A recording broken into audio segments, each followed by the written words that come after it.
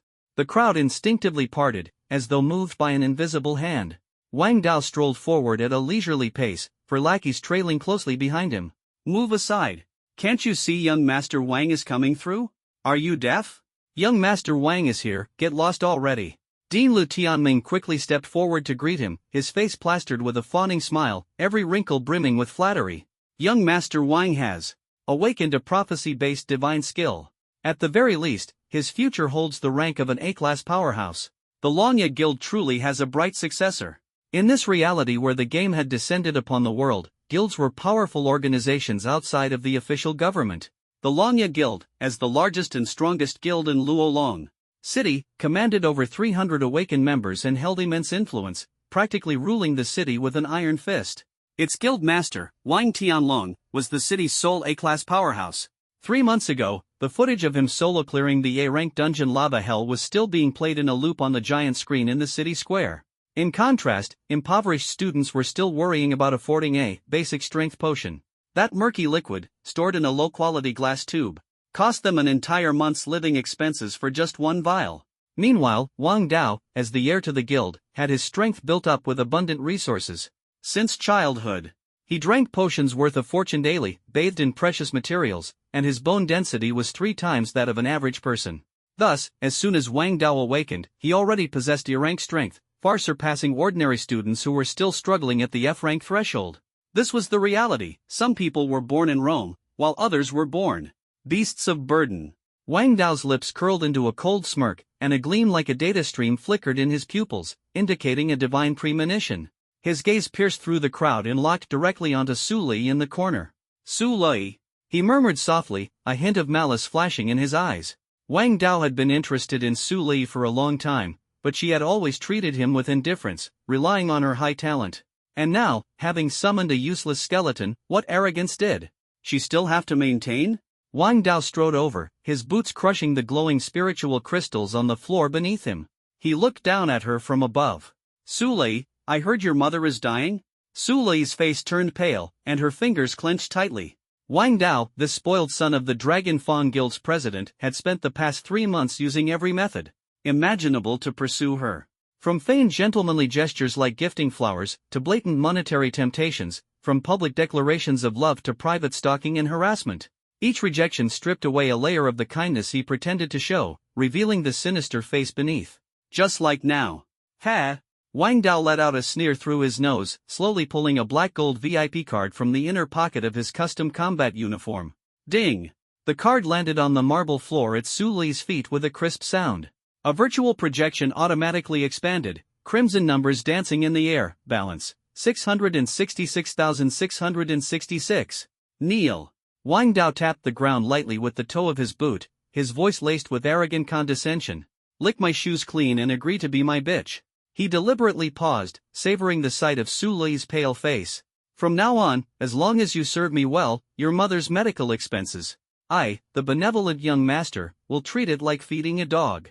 Su Lei bit her lip hard, her eyes reddening, but she stubbornly refused to let her tears fall. Wang Dao, don't go too far. You're insulting my dignity. Too far? Wang Dao acted as if he had just heard the world's funniest joke. He spread his arms dramatically and looked around at the crowd. Do you all think I'm going too far? Many families in Luolong City worked under the industries of the Dragon Fawn Guild, so the crowd immediately erupted with supportive voices. Haha, young Master Wang is being generous with her. My dad works at the Dragon Fawn Guild's mines. Whatever young Master Wang says is right. Su Lei, do you still think you're some kind of prodigy everyone admires? You're nothing but a useless contract summoner now. Exactly. An F-rank trash skeleton soldier, it's not even qualified to be bait in a dungeon. Young Master Wang even bothering with you is already a blessing for your ancestors. Know your place and kneel to lick his boots. Su Lei took a deep breath, almost instinctively pulling the skeleton she contracted closer to her. As though this cold, silent frame of bones was the only anchor she could hold onto to resist this icy, oppressive world. The sharp clicks of the skeleton's joints echoed clearly amidst the mocking laughter. "I'd rather spend my life with a skeleton." Sulei spoke each word firmly, her voice soft but resolute, as though making a vow. "I will never agree to your pursuit." It was her final defiance. She would rather embrace cold bones than bow to power. She would rather break her own bones than bend her soul. Just then, tap, tap, tap. The sound of high heels clicking against the floor grew closer. When Leon sauntered over, her hips swaying seductively. Today, she had deliberately worn a low-cut dress, exposing a large expanse of fair skin. Lei. That intimate lei, falling into Sulei's ears, sent a chill down her spine. "Why are you doing this to yourself? Young Master Wang is giving you an easy way out. Why are you still clinging to your worthless pride? Open your eyes and look at reality, my dear, genius bestie. That talent you were so proud of? In the end, it only got you this rickety skeleton that could blow away with the wind. This thing is only fit to be a chew toy for young Master Wang's dogs. Can you count on it? When your mom's lying in the hospital waiting for life-saving treatment, can it conjure even half a coin for you? Can it pry open the door to an E-rank dungeon? Other than dragging you down, what use does it have?" When Leon furrowed her brows slightly, feigning concern, and reached out her hand. Her slender, cold fingers naturally rested on Wang Dao's shoulder, her fingertips even grazing the skin of his neck teasingly. She turned to Wang Dao, tilting her face up, her eyes shimmering. "Young Master Wang, you're so magnanimous. Don't stoop to her level, she's just an ungrateful, clueless, stubborn mule."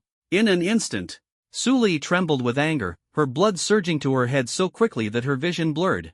When Lien, with her F-rank strength and rare summoner class, this so-called best friend she thought she had been helping, supporting each other in the mire of poverty. Just last month, when Lien had tearfully confided in her, saying her mom had been beaten into the hospital by her dad, lamenting her miserable life. Sulei, despite nearly fainting from hunger, had handed over the precious, basic strength potion she had painstakingly earned clearing a dungeon. She had personally placed it into Wen Lian's trembling hands. At that time, when Lian had clasped Sulei's hands tightly, crying and expressing endless gratitude, "Lei, I'll remember this kindness for the rest of my life." It was all lies. All an act. The sisterly bond she once cherished, the nights they leaned on each other for warmth, the laughter they shared over a single cold steamed bun. This betrayal from a best friend, stabbing her in the back, hurt more than Wang Dao's humiliation ever could. She wanted to slap herself with all her might. To ask herself how foolish and laughable her heartfelt sincerity towards a villain had been.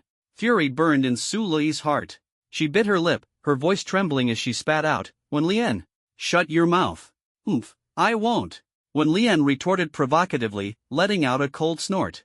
She deliberately brushed her ample chest against Su Lei's arm, a mocking smile curling her lips. "Young Master Wang, why bother fighting over her?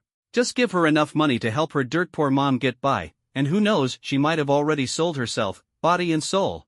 Now she's pretending to be some chaste martyr? It's laughable.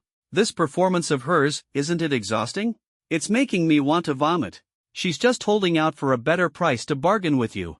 Why not let me take her place my mouth? Oh, it's much sweeter than hers, and besides, my sweetness isn't limited to my lips, you know. If young Master Wang is willing to bestow me with your favor, I can make sure you feel utterly satisfied from head to toe." Every word Wen Lian spoke was like a dagger, stabbing fiercely into Su Lei's heart, tearing open an abyss of humiliation and fury. Her eyes flickered slightly, and she vowed silently to herself that she would never let Wen Lian get the last laugh. "Wen Lian, don't push it too far."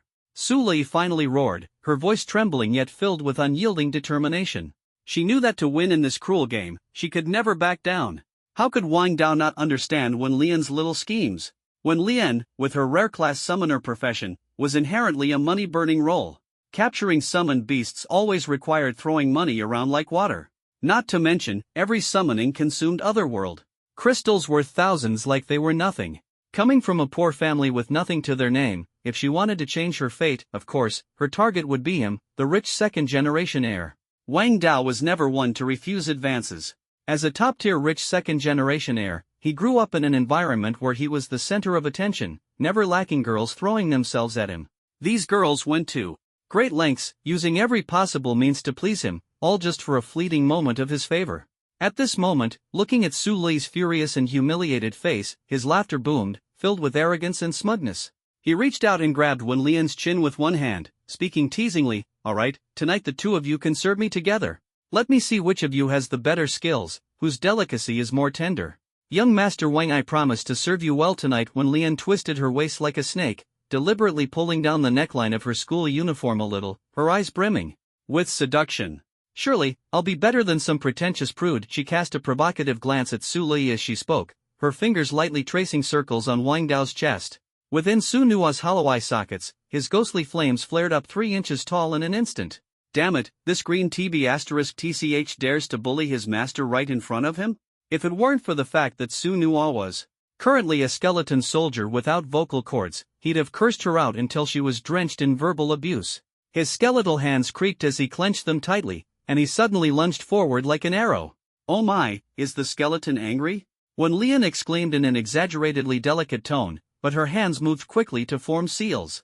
Come out, my little darlings, and play with this bag of bones. A green summoning array instantly unfolded, causing the space to ripple, and over a dozen undead goblins emitting a foul stench crawled out with eerie cackles. Their skin was rotting and greenish-gray, their eyes murky and lifeless, their nails long and sharp, black saliva dripping from their mouths. They wielded rusty cleavers, their bodies reeking of an unbearable corpse stench. Goblins, as a species, were far too distinct, short in stature, their decayed appearance grotesque and particularly sleazy in a unique way. Ha, Su Lei is done for. An F-rank skeleton trying to fight over 10 F-rank goblins? Isn't that just courting death? A pimply-faced boy in the crowd shouted mockingly, and a wave of laughter erupted around him. Exactly, if this skeleton gets killed, Su Lei is toast as well.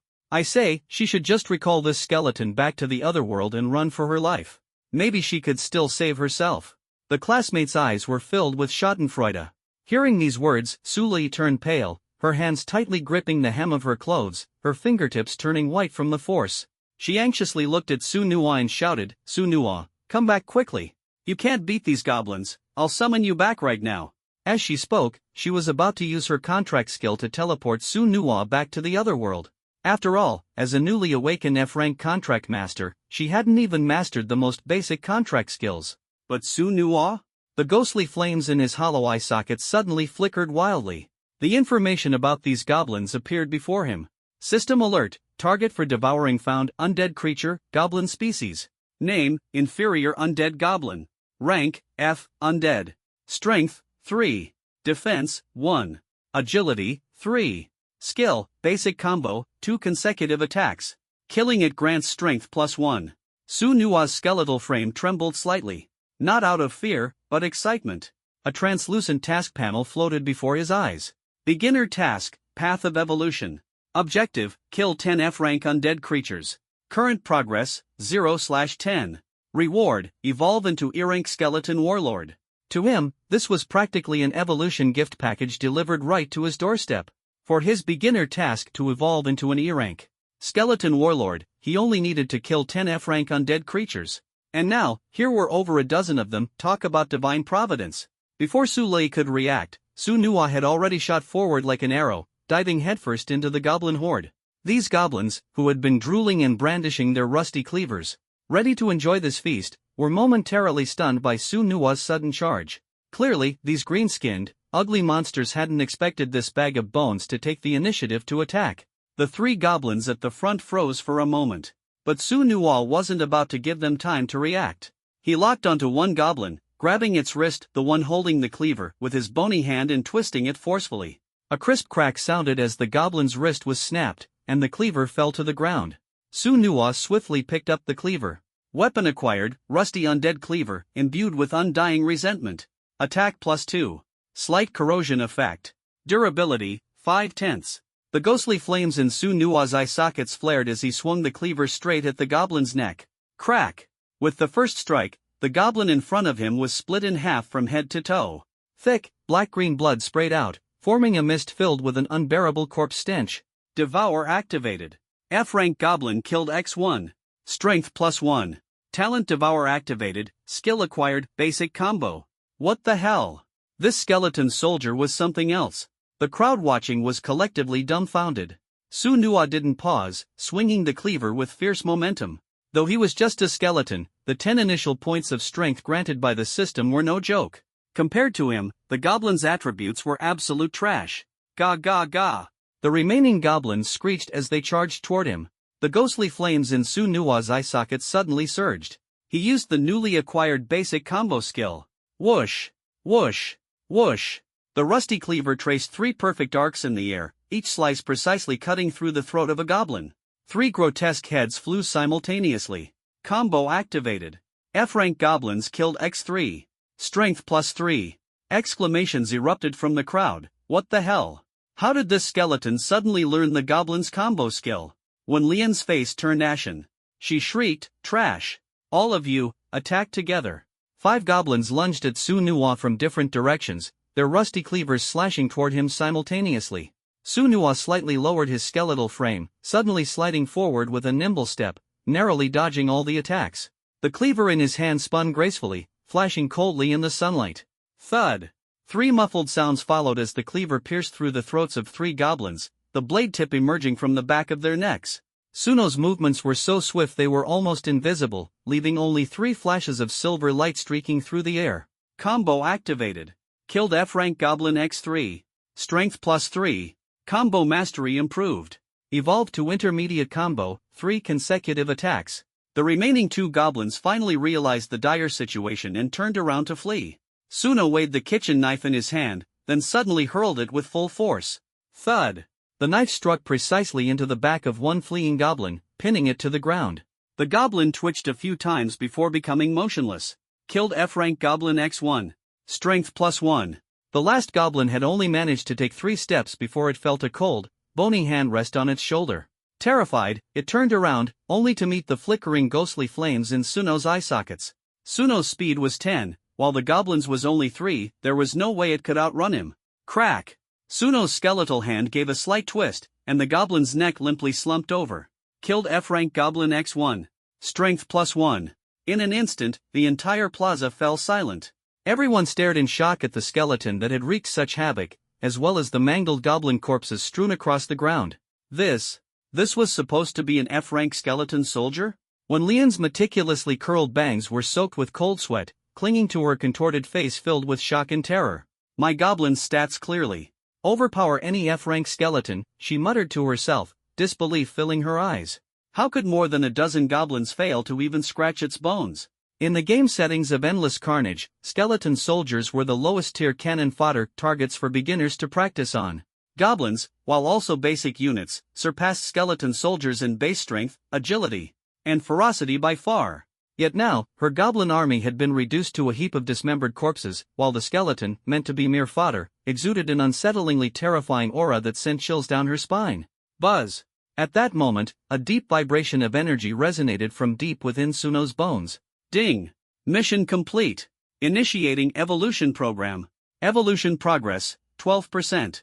25%. Accompanied by the system prompts, Suno's skeletal frame trembled violently, and black mist began pouring out of every joint and crevice in his bones. He felt his entire skeleton undergoing reassembly and reinforcement, as if thousands of ants were crawling frantically within his marrow. Creak creak, his bones emitted explosive cracking sounds, as though undergoing a profound rebirth. Among the observing students, a voice broke the tense silence, filled with uncertainty. Wait, look at that skeleton's bones. They're glowing. Could it be evolving? This statement splashed into the crowd like cold water into a boiling pot, instantly freezing when Lian's expression as her mind was thrown into turmoil. Evolving? When Lian's voice rose sharply. How could the most worthless F-rank skeleton soldier possibly evolve? Without expensive evolution potions, that's utterly impossible. As a summoner, she knew all too well what it meant for a contracted creature to evolve on its own. It was the mark of an extremely rare growth-type monster, with limitless potential. No, I can't let this happen. A trace of venomous determination flashed in when Lian's eyes, her slender fingers twitching with frustration. Why is it that a lowly wretch from the slums like Su Li always overshadows me in every way?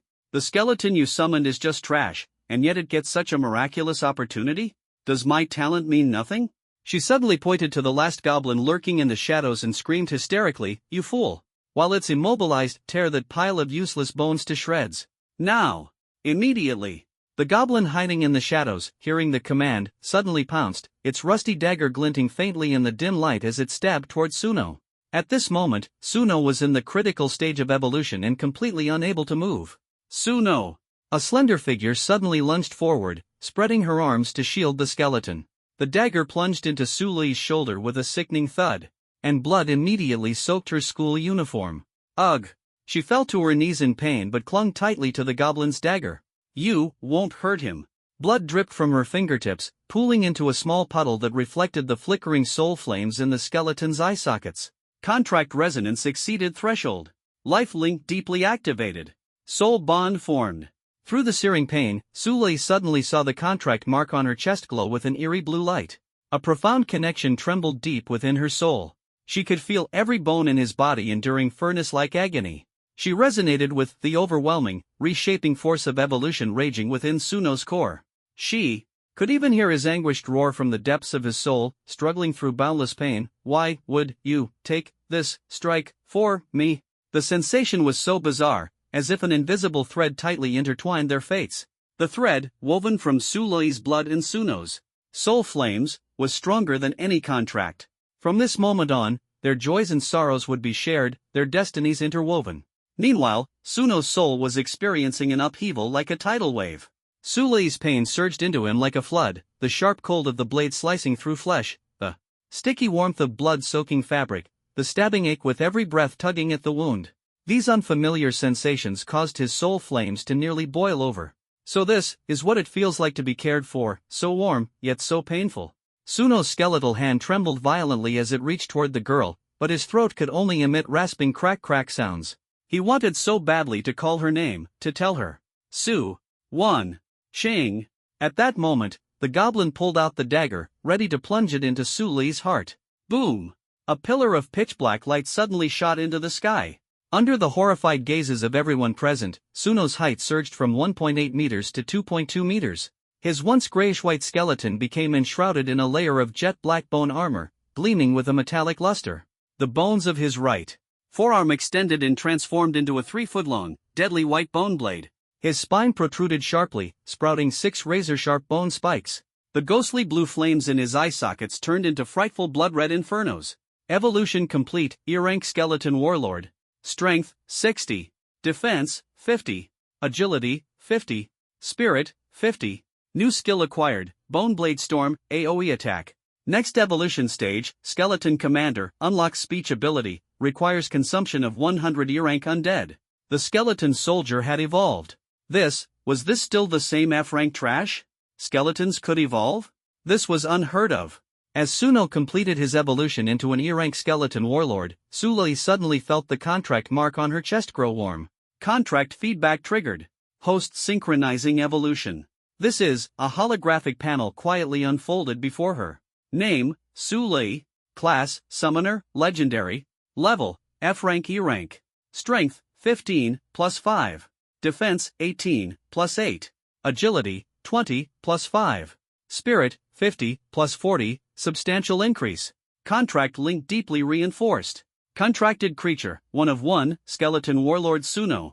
Contract skill 1, summon/return to abyssal space. Contract skill 2, Psychic Chains, 3/3 fires a chain of spiritual and contract energy to forcibly bind the actions, physical and energy, of targets E-rank or below for 1 second. What? Su Lei advanced as well? This is power. I've advanced. Su Lei trembled as she extended her hand, and 3 chains glowing with a blood-red light emerged from her palm. It was her control ability. Just as the crowd was struggling to recover from their shock, the air in front of Su Nuo twisted suddenly, and a pitch-black rift appeared out of thin air. The first layer of the Vault of the Dead has opened. The first sealed artifact has been unlocked. Reaching B-rank will unlock the second sealed artifact. From the rift, a massive sword wreathed in black mist slowly emerged. The blade was 1.5 meters long, entirely jet black, with 2 ancient scarlet characters carved into it, Calamity. Su Nuo stared at the blood-red ancient script on the blade, his soul flame flaring wildly. This name, it was so damn cool. On the blade was also inscribed a phrase, all beings shall decay, only death is eternal. The oppressive aura emanating from the sword caused all the surrounding students to subconsciously step back a few paces. Su Nuo extended his skeletal hand and gripped the hilt firmly. A surge of violent killing intent rushed through his finger bones, straight to his soul flame. Name, Calamity. Status, 2 of 9, more powers unlocked as the wielder evolves. Current effect, Touch of Decay, Injuries inflicted by this sword are cursed with eternal decay, rendering wounds unhealable. Low-level regeneration abilities are nullified. Life will continuously drain until the victim decays into dust. Trait, Domain of the Living's Bane, passive, the artifact's natural death aura accelerates the passage of time for non-undead beings nearby, manifesting as decay, erosion, withering, weakening their energy vitality. With a loud boom, a chilling aura erupted from Su Nuwa as the center, instantly dropping the temperature of the entire plaza by 10 degrees. Countless fragments of blood-red memories exploded in Su Nuwa's consciousness. He saw the Calamity Sword, radiating a sharpness that pierced through all realms, tearing apart galaxies, and impaling a godlike figure with a towering divine body straight through the chest. Scalding divine blood sprayed out like a stellar eruption, drenching the desolate earth and instantly blooming into an endless sea of eerie, blood-red flowers. He saw a figure crowned with a thorn diadem forged from chaotic crystal cores and divine bones born of countless cosmic destructions. That figure sat alone upon the cold eternal throne, gazing into a lifeless, starless, eternal night universe. The blood flame in Su Nuwa's eye socket stilled for a brief moment, overwhelmed by these ancient and terrifying visions. Were these scenes of divine downfall, the sword's past, or the path of calamity I am destined to walk? Meanwhile, the students erupted into chaos. That sword is devouring light. My shadow is being consumed. Look at the ground. Following a sharp scream, everyone turned their gazes to the ground. Within a 10-meter radius surrounding Su Nuwa, the tiles visibly decayed and cracked as if weathered by 1,000 years in mere moments. From the cracks, an eerie black mist seeped out, sending chills down everyone's spines. All of this was caused by the deathly aura emanating from the massive sword. It felt as if it was a summons from hell itself, saturating the air with a palpable sense of despair. Crack, crack, crack. The massive sword dragged across the ground, sparking ominously. Su Nuwa's gaze, sharp as an eagle's, slowly lifted, his blood-colored soul flame locking onto Wen Lian, who sat paralyzed on the ground. Her face appeared ghastly pale in the glow of that flame, her eyes brimming with terror. This green TB*TCH. Dared to harm my master? Dared to make Su Lei bleed? If I don't scatter your ashes today, I'm not worthy of being Su Nuwa.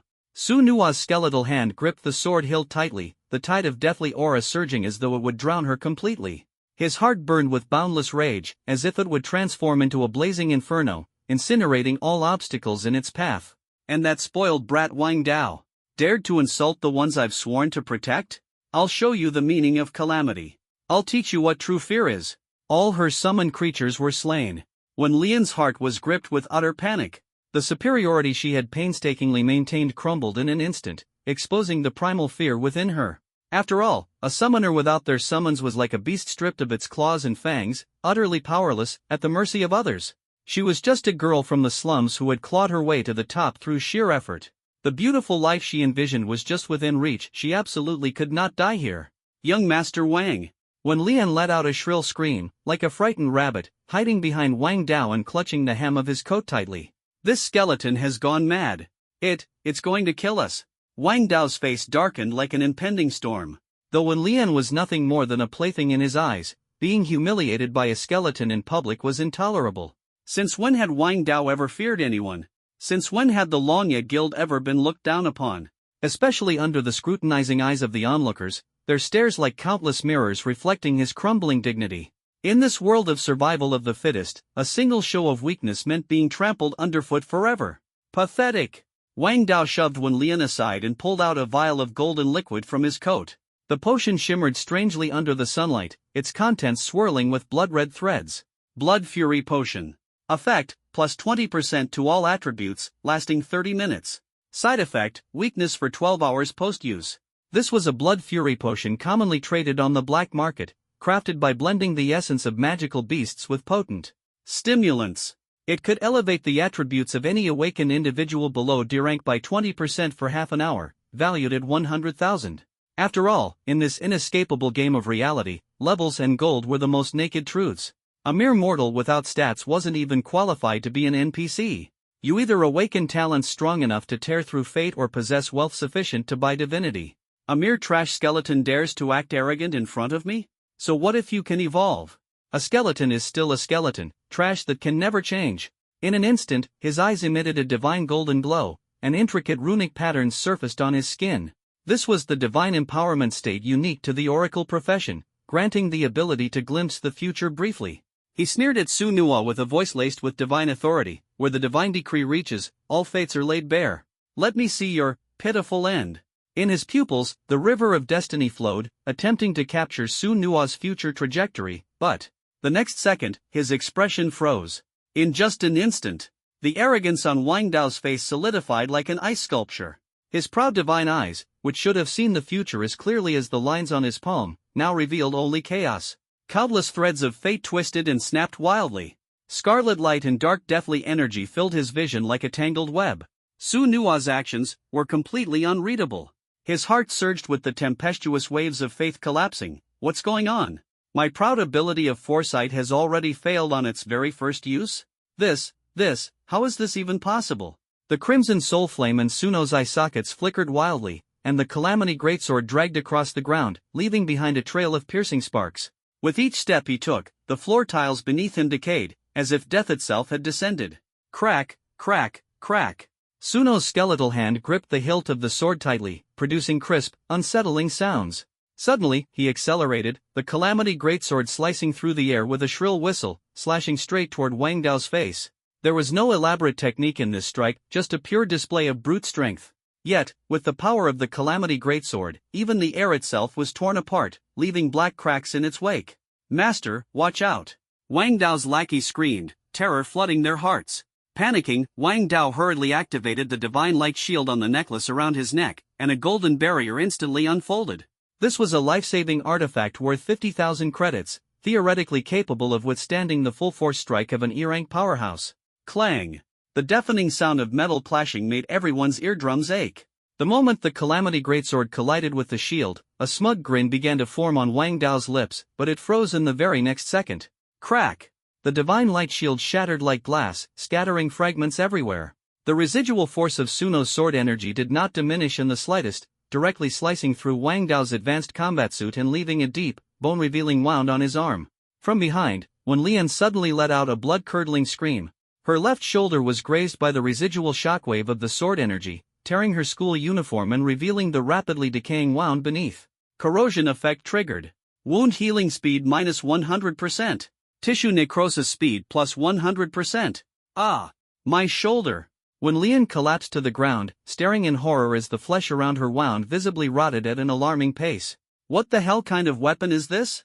Wang Dao stared at the wound on his own arm, black mist curling around it, as if it were dying continuously. His chest burned with rage, but his voice was filled with uncontrollable fear. The divine blessing he had always prided himself on couldn't even block this bizarre corrosive force. Stop this lunatic, now! The four henchmen exchanged uneasy glances before mustering their courage to charge forward. They were merely F-rank warriors of ordinary professions, their strength mediocre at best. While they were used to being tyrants in the school, this was far beyond anything they had faced before. But soldiers are raised for 1,000 days to be used in a single moment. Despite their fear, they had no choice but to step up. You damn skeleton freak, die! The leader, a blonde-haired youth, roared, swinging a steel rod forged of pure iron with all his might. Activating the skill, Heavy Strike, he aimed directly for Suno's skull. But Suno's skeletal hand moved with precision, the Calamity Greatsword carving a pitch-black arc through the air. Slash! The steel rod was instantly cut in two, and the front of the blonde-haired youth's uniform suddenly split open, exposing the skin underneath, which was marked by a shallow sword wound. He froze for 2 seconds before dropping to his knees and vomiting violently. The black aura of death had invaded his body, and his internal organs felt as if they were being twisted in agony. What the hell, this skeleton is hacking, right? The remaining 3 henchmen were so terrified their legs turned to jelly, and they turned to flee. Suno's soul flames flared brilliantly in his eye sockets as he took a single bounding step forward, his skeletal foot landing with a thud-thud-thud as he kicked each of the 3 squarely on their backsides. The trio face-planted onto the ground in humiliating fashion, their school uniform pants tearing open simultaneously, revealing their colorful, patterned underwear. As the deathly aura invaded their bodies, they began trembling violently, foam frothing from their mouths. Pfft, ha ha ha! The students watching the scene couldn't help but burst into laughter. Who would have thought that a skeleton soldier would be chasing down 4 awakened fighters, creating a scene straight out of a game of tag between a hawk and chicks? Is this really an F rank? No, wait, an E rank skeleton? Did the system glitch or something? Look at that sword. I can barely breathe even standing 10 meters away from it. Sule clutched her bleeding shoulder, staring blankly at Suno as he rampaged through the scene. The emotions surging through there. Contract struck her heart like a tidal wave, an unyielding fury that refused to rest, a resolve to tear apart anyone who dared to harm her. Suno, she softly called the skeleton's name, the pain in her shoulder seeming to dull just a little. At that moment, Suno's calamity greatsword was already pressed against Wang Dao's throat, its tip piercing the skin and drawing a bead of blood. Enough! Lu Tianming could no longer remain silent. If Wang Dao were to die at Luolong Academy, the wrath of the Dragonfang Guild would be enough to bury everyone present. Lu Tianming suddenly blinked into the space between them, the spiritual energy of a B-rank powerhouse erupting. But as he pressed a single hand against the blade's edge, his sleeve was corroded with countless holes by the aura of death. A flicker of shock flashed through the B-rank powerhouse's eyes. He was a B-rank, after all. And yet this newly evolved E-rank skeleton could actually harm him? Unbelievable. The power of this sword far exceeded expectations. As he stared at it, his mind raced. The weapon itself was ordinary, barely qualifying as E-rank equipment at best. Could it be that the necromantic energy imbued within it had amplified its bizarre effects? Headmaster, kill this skeleton already. Wang Dao howled hysterically. It dared to commit violence in the academy. But Lu Tianming ignored Wang Dao's outbursts, instead scrutinizing Suno closely. A skeletal warlord form, autonomous evolution capabilities, and this eerie weapon. This was no lowly F-rank skeleton soldier but a growth-type contract beast with limitless potential. He suddenly realized that this conflict might actually be a golden opportunity. If he could protect Sule, he might be investing in a future top-tier powerhouse. This was a deal worth making. Student Sule. Lu Tianming turned to Sule, his tone unexpectedly gentle. Please calm your, shy little skeleton. I'll handle this matter. The entire crowd was stunned. The headmaster, who had just been forcing Sule to sign a debt repayment agreement, was now addressing her bonded skeleton with a term of endearment like shy little skeleton? But Suno paid no heed to any of this.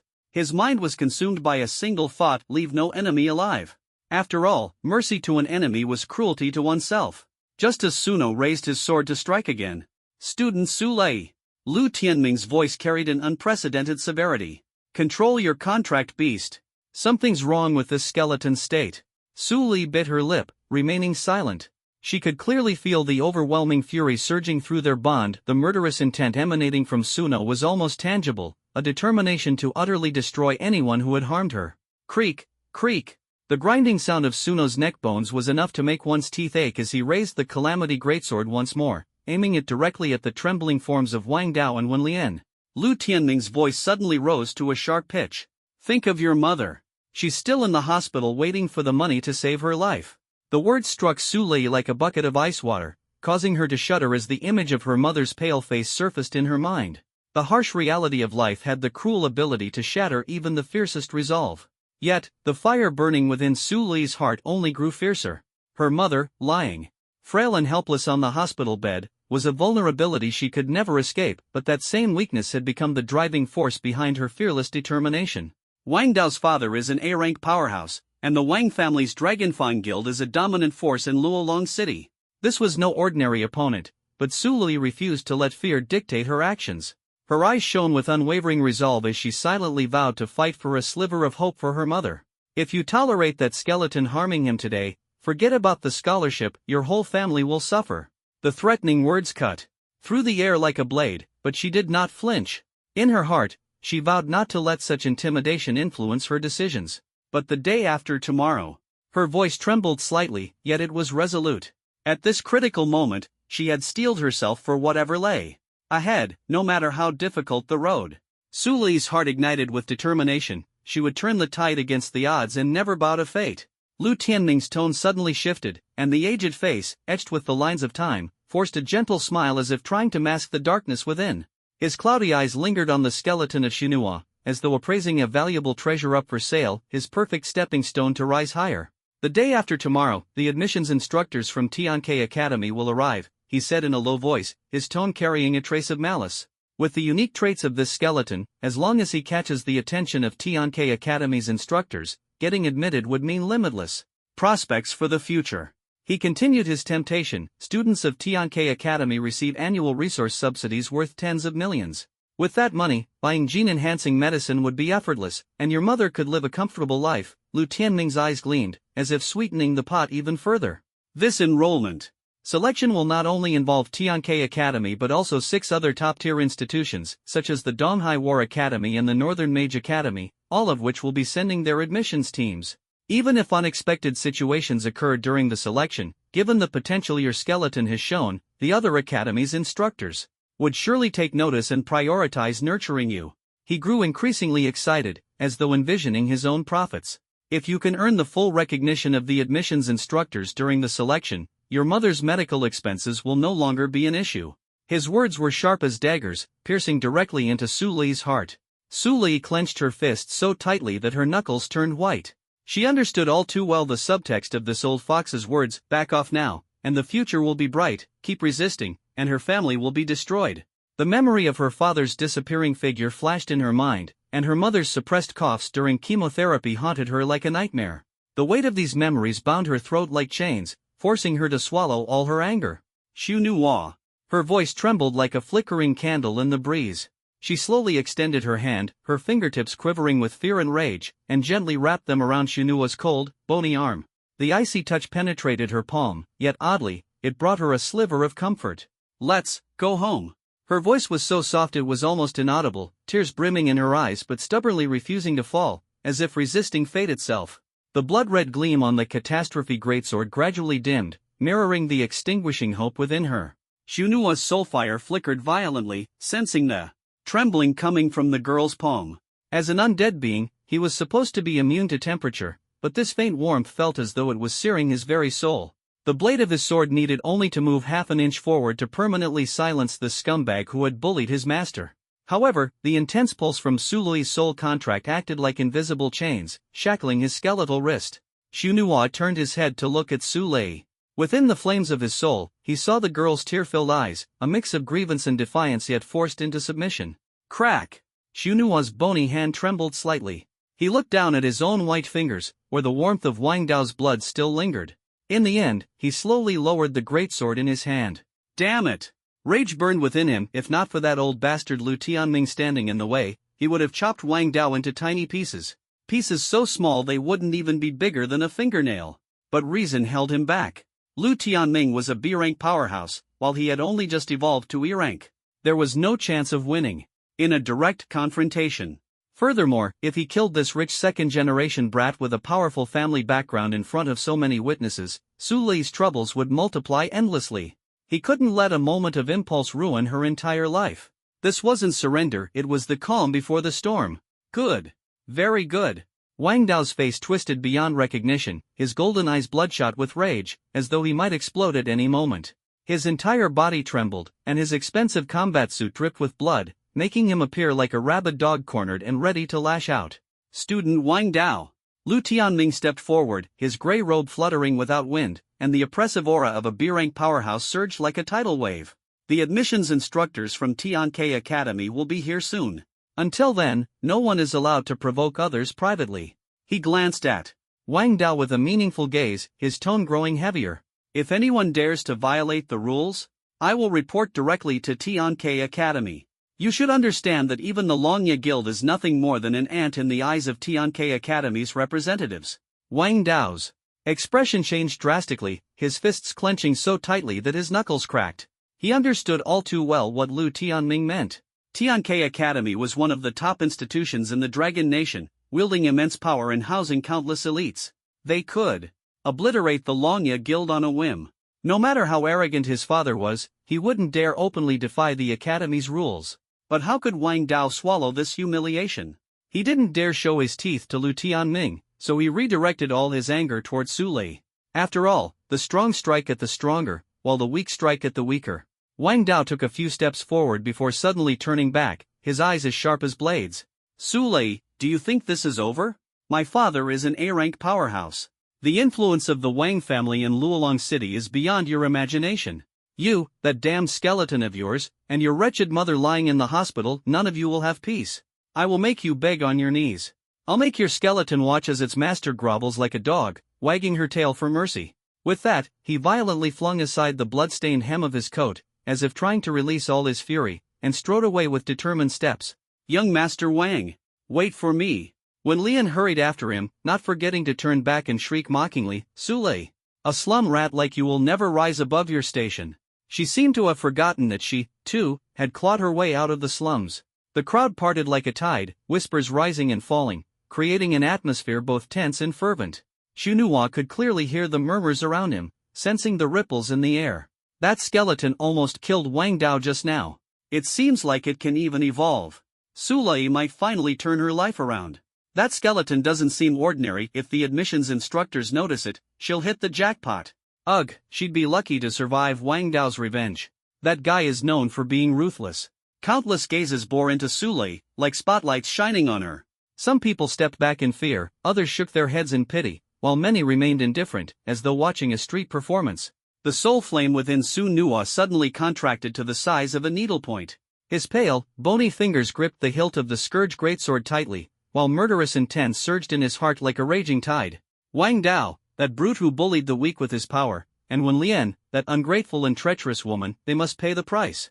Bound by life and death to Su Li through their soul connection, anyone who dared threaten her had to die. He turned his head to look at Su Li's pale profile. The girl's tightly bitten lower lip was already seeping blood, a sight that tugged at one's heartstrings. Su Li, we live and die together. Your enemies are my prey. I'll break Wang Dao's bones, one by one, and silence Wen Lian's vile mouth forever. The Longya Guild? Ha! Once those two dogs are reduced to minced meat, no guild will be able to save them. Su Li's tears, they will pay for them with blood. Alright, everyone disperse. Lu Tianming's pretentious smile broke the silence, his tone carrying an almost imperceptible trace of slyness. Su, go to the infirmary and have that wound treated. The school will cover the cost. Thank you, Dean. Su Li clutched the injury on her shoulder and murmured her thanks. The wound on her shoulder burned with pain, but compared to the ache in her heart, it was nothing. She knew full well why Lu Tianming's attitude had suddenly changed. The potential Su Nua displayed had made this old fox see a chance of being noticed by the recruiters of top academies, a promising investment. After all, in this world where the strong prey on the weak, those without value don't even have the right to breathe. This was especially true for teachers. Without the worth of investment, they wouldn't even spare you a glance. The wrinkles on Lu Tianming's face smoothed out as he grinned like a blooming chrysanthemum. Of course. That skeleton of yours has immense potential. This is a rare opportunity for recruitment. He kept rubbing his hands together, his knuckles emitting faint cracking sounds. Yet his murky old eyes stayed glued to the scourge greatsword in Su Nua's hand, his pupils slightly contracting. The aura of death coiling around the sword's blade was enough to send chills down the spine of even a B-rank powerhouse like him. Su Nua keenly sensed his gaze. This old bastard, his eyes were practically glued to the sword. The bones of his skull emitted a crack sound as he turned sharply, slinging the massive sword onto his back. The blade cut through the air, leaving ripples of death that made Lu Tianming involuntarily step back half a pace. Lu Tianming suppressed his shock and forced a smile. Su Li, try to participate in more dungeon trials over the next 2 days and aim to break through to D rank. As he spoke, his bony fingers kept rubbing together, as if counting invisible coins. If you can get selected by the recruiters of the Tianke Academy, your mother's medical expenses will no longer be an issue. A glimmer of hope lit up Su Li's eyes, but it quickly dimmed. But I'm a contract summoner. So what if you're a contract summoner? Sure, it's rare, expensive, risky, and easy to kill. Lu Tianming realized his mistake the moment the words left his mouth. He coughed abruptly several times, forcing a kindly smile onto his face and quickly backpedaling. Ahem, what I mean is, contract summoners are a legendary class with limitless prospects. He turned his gaze to Su Nua. Though your summoned companion, is a bit unique. This skeleton of yours can evolve on its own. Its potential is boundless. Tianke Academy loves, well, special talents like you. The soul flame in Su Nua's hollow eye sockets flickered violently for a moment. This old fox could change his face faster than flipping through a book. Just moments ago, he was forcing Su Li to sign a usurious loan agreement, and now he's pretending to be a benevolent elder. Let's go. Su Li tugged gently on Su Nua's bony hand, her voice tinged with exhaustion and resignation. Let's head to the infirmary. Treating her wound was secondary, leaving this suffocating atmosphere was the real priority. Watching the girl and the skeleton's retreating figures, Lu Tianming's aged face lit up with barely concealed joy. His hunched back suddenly straightened, and a gleam of ambition flashed in his murky eyes. Who would have thought? What a stroke of luck this year. 2 students with the potential to enter Tianke Academy. For every student I recommend to Tianke Academy, I gain a chance to enter the Tianke secret realm. He licked his chapped lips, as if already tasting the Tianke elixir. If I could recommend 2 students, not only would I get double the opportunities, but also the elixir that could push a B-rank pinnacle to A rank. The thought made Lu Tianming's breathing grow heavy. He could already envision himself, after breaking through to A rank, wielding power and influence in Luolong City. Suddenly, a sinister glint flashed in his cloudy eyes. Even if that girl doesn't make it into Tianke Academy in the end. He began calculating on his fingers. East Sea War College last year's referral fee was 8 million. Northern Mage Academy offered an A-rank spell manual. Southern Beastmaster Academy provided an A-rank core outright. As long as Su Lei gets accepted into any of them, I'll earn at least tens of millions worth of cultivation resources. With enough resources, my breakthrough to A rank is just around the corner. And by then, offending the Longya Guild would be nothing. Even Wang Tianlong would grovel beneath my feet. The infirmary was filled with the acrid smell of disinfectant. Su Lei sat on the cold, steel examination bed, wincing in pain as she pulled her school uniform slightly aside to reveal the gruesome wound on her shoulder. The edges of the injury were jagged and blackened, the flesh swollen and discolored in an ominous purple-black hue. Yellow, viscous pus oozed from the swollen edges. The school doctor frowned deeply as he examined the wound, leaning closer for a better look. But the moment he saw the wound's unnatural coloration and state, he sharply drew in a breath, his eyes widening behind his glasses. Hiss, why is this wound blackened? What on earth hurt you? It was a goblin, with a poisoned dagger. Su Lei replied softly, her voice trembling slightly from the pain and blood loss. The school doctor's gaze instinctively shifted, with strong suspicion, toward Su Nuwa, who stood like a grim sentinel nearby, radiating an aura of chilling darkness. His eyes brimmed with blatant scrutiny and deep suspicion. It was as if he were staring at a prime suspect under criminal investigation. A goblin? The school doctor pushed up his glasses and stepped closer to Su Lei, lowering his voice conspiratorially. Young lady, tell me the truth, was it that guy? He discreetly pointed at Su Nuwa with his finger. Did he stab you with one of his bony sticks? Su Nuwa's skeletal frame rattled in fury. Damn it! How could I possibly stab my own master? He angrily waved his massive bony claw to point at himself, shaking his head vehemently. The friction of his throat bones created a harsh, meaningless cacophony of clack-clack sounds. Unable to speak, Su Nuwa was so exasperated that his soul flame seemed ready to explode. It wasn't him. He's my contracted summon. Su Lei quickly pressed down on Su Nuwa's agitated bony hand, both to calm him and to prove his innocence. In her haste. Snap! A crisp sound of bone breaking echoed through the tiny medical office. The air froze instantly. Su Nuwa stiffly lowered his head, staring at his forearm, completely detached from his body below the elbow, now held in Su Lei's hand. However, this was not the end. Instead, it marked a new beginning. The fire of Su Nuwa's soul burned even more fiercely in that instant, accompanied by intense rage. An unstoppable surge of power rose within him. He was determined to prove himself not just as a contract beast, but as the strongest ally Su Lei could ever have. A skeleton has no joy or sorrow, no expression. But at this moment, the flickering flames in his soul clearly conveyed a colossal, dumbfounded sense of being maliciously targeted by the entire universe. The medical office fell into an eerie silence. The school doctor's hand trembled, and the needle in his hand nearly stabbed his own leg. What the? This skeleton, is it from some bargain bin for 9 yuan? How's the quality this bad? He adjusted his glasses and muttered under his breath, this deserves a 1-star review. Su Nuwa's bluish soul flames turned into 2 dumbfounded, beady eyes. He bent down silently, awkwardly using his other bony hand to take the broken forearm back from Su Lei's slightly panicked grasp. Then, like a child playing with building blocks, he tried to press the broken limb back onto the fracture, causing a series of awkward click-clack grinding noises. The school doctor couldn't bear to watch anymore. His lips twitched as he hesitated for a few seconds before silently pulling open the drawer of his desk. After rummaging through a pile of needles and cotton swabs for a while, he finally pulled out a tube of industrial-grade superglue 502. He looked at Su Nuwa, who was still diligently assembling himself, with a complicated expression and tentatively asked, how about, we try gluing it back? Su Lei, is this doctor serious? After a round of chaotic fumbling, under the doctor's professional care, the wound was cleaned, sutured, and covered with an antiseptic ointment. The treatment was finally complete. As for Su Nuwa's severed arm, in the end, he had to rely on himself. Gripping the broken limb tightly, Su Nuo aligned it carefully and firmly pressed it back into place. Snap! A light sound signaled a perfect restoration. The bone joint ground against itself a few times and quickly regained smooth movement. Well, as long as it doesn't affect wielding a sword, it's fine.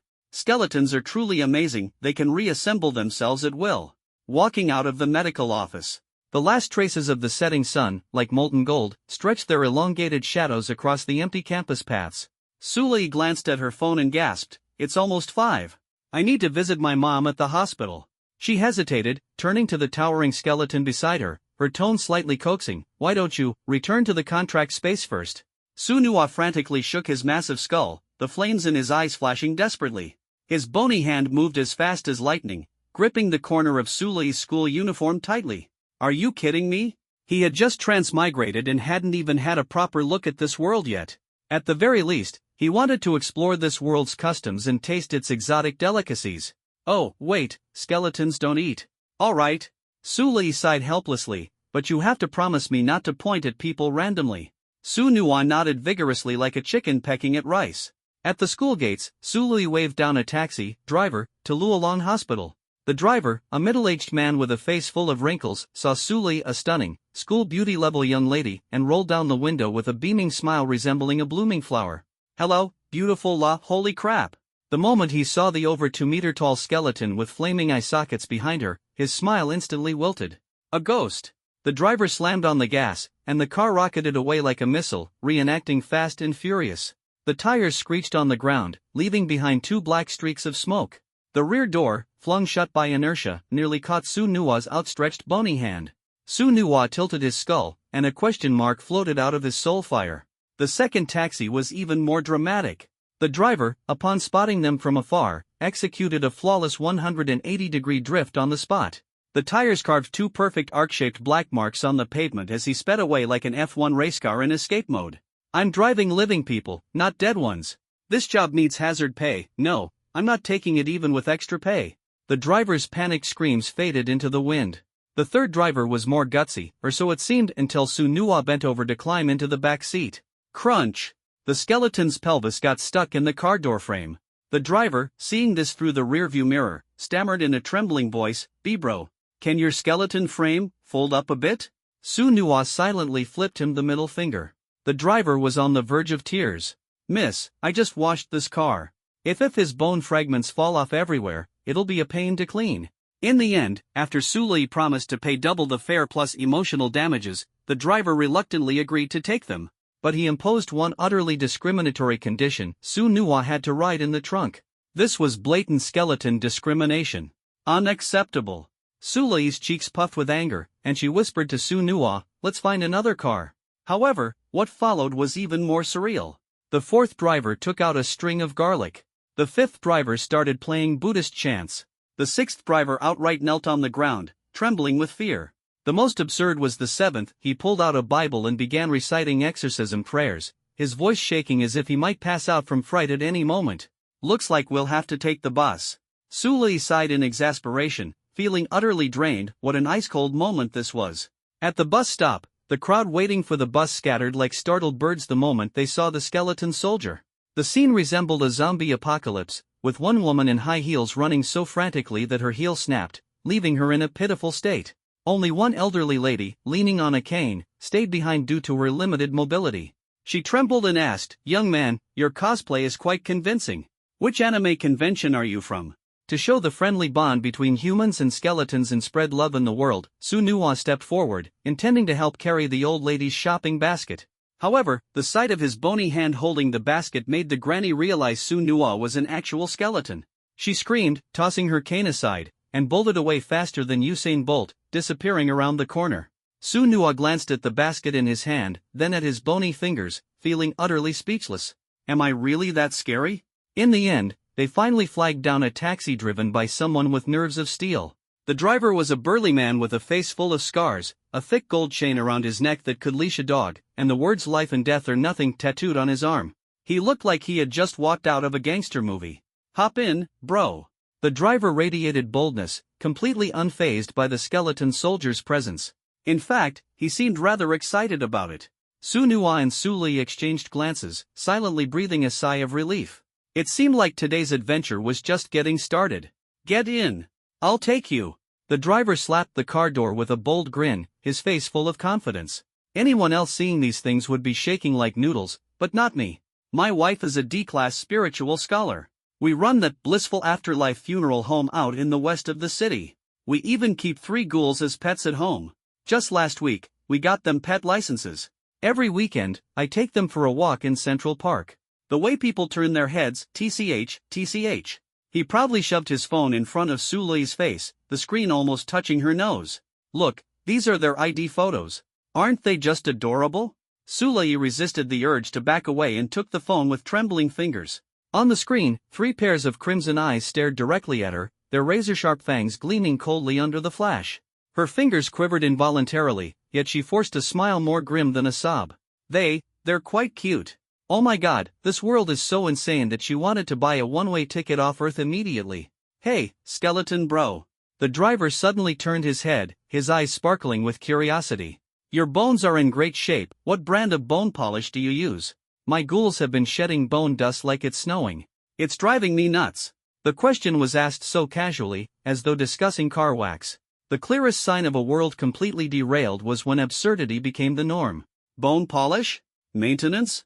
Su Nuo looked down at his bare skeleton, his soul flame freezing for a second. At this moment, his skull likely echoed with the anguished screams of a transmigrator's soul. I'm a transmigrator with a built-in system. Why the hell would I know anything about skeleton beauty routines? This question was as absurd as asking a fish what brand of gills it used to breathe. I'm a transmigrator, damn it, you're asking me? Who am I supposed to ask? Su Nuo spread his bony hands in bewilderment, signaling that he had no idea. The movement caused a faint click from his wrist bones.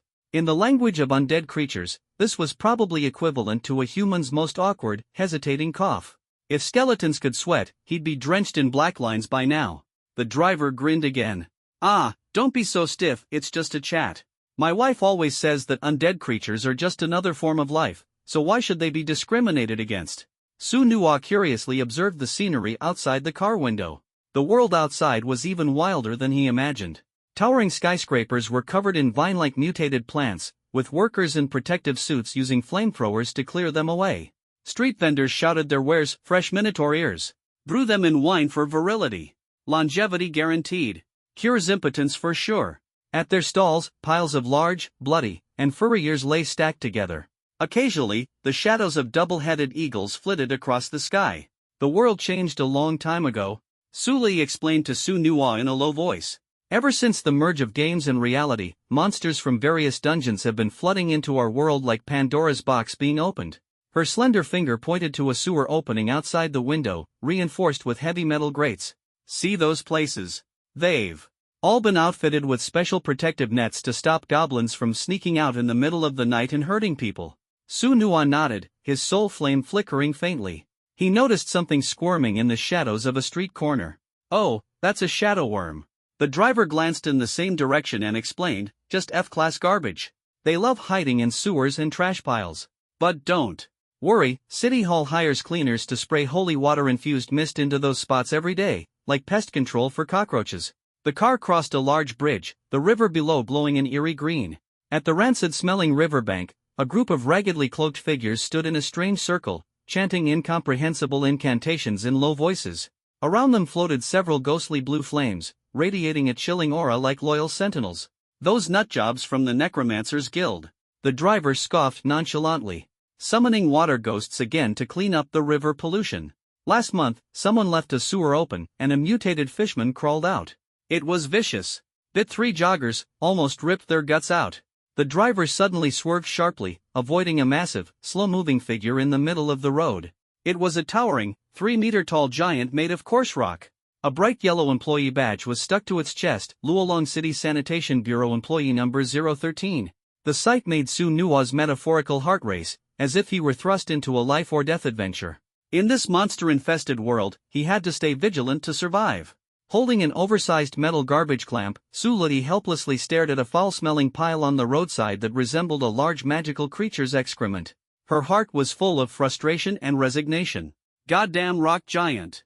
The driver slammed the horn furiously, sticking his head out the window to curse.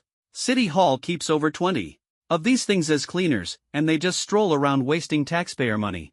One day, I'm filing a complaint with City Hall. Suli gave a bitter smile, sighing. This is the world now. Ordinary people either adapt or go insane. Her smile carried a weary resignation, as if in this mad world, sanity itself had become a rare affliction. The driver glanced at them through the rearview mirror and suddenly grinned. But don't worry, buddy. To those of us who've seen it all, you're just an ordinary little skeleton.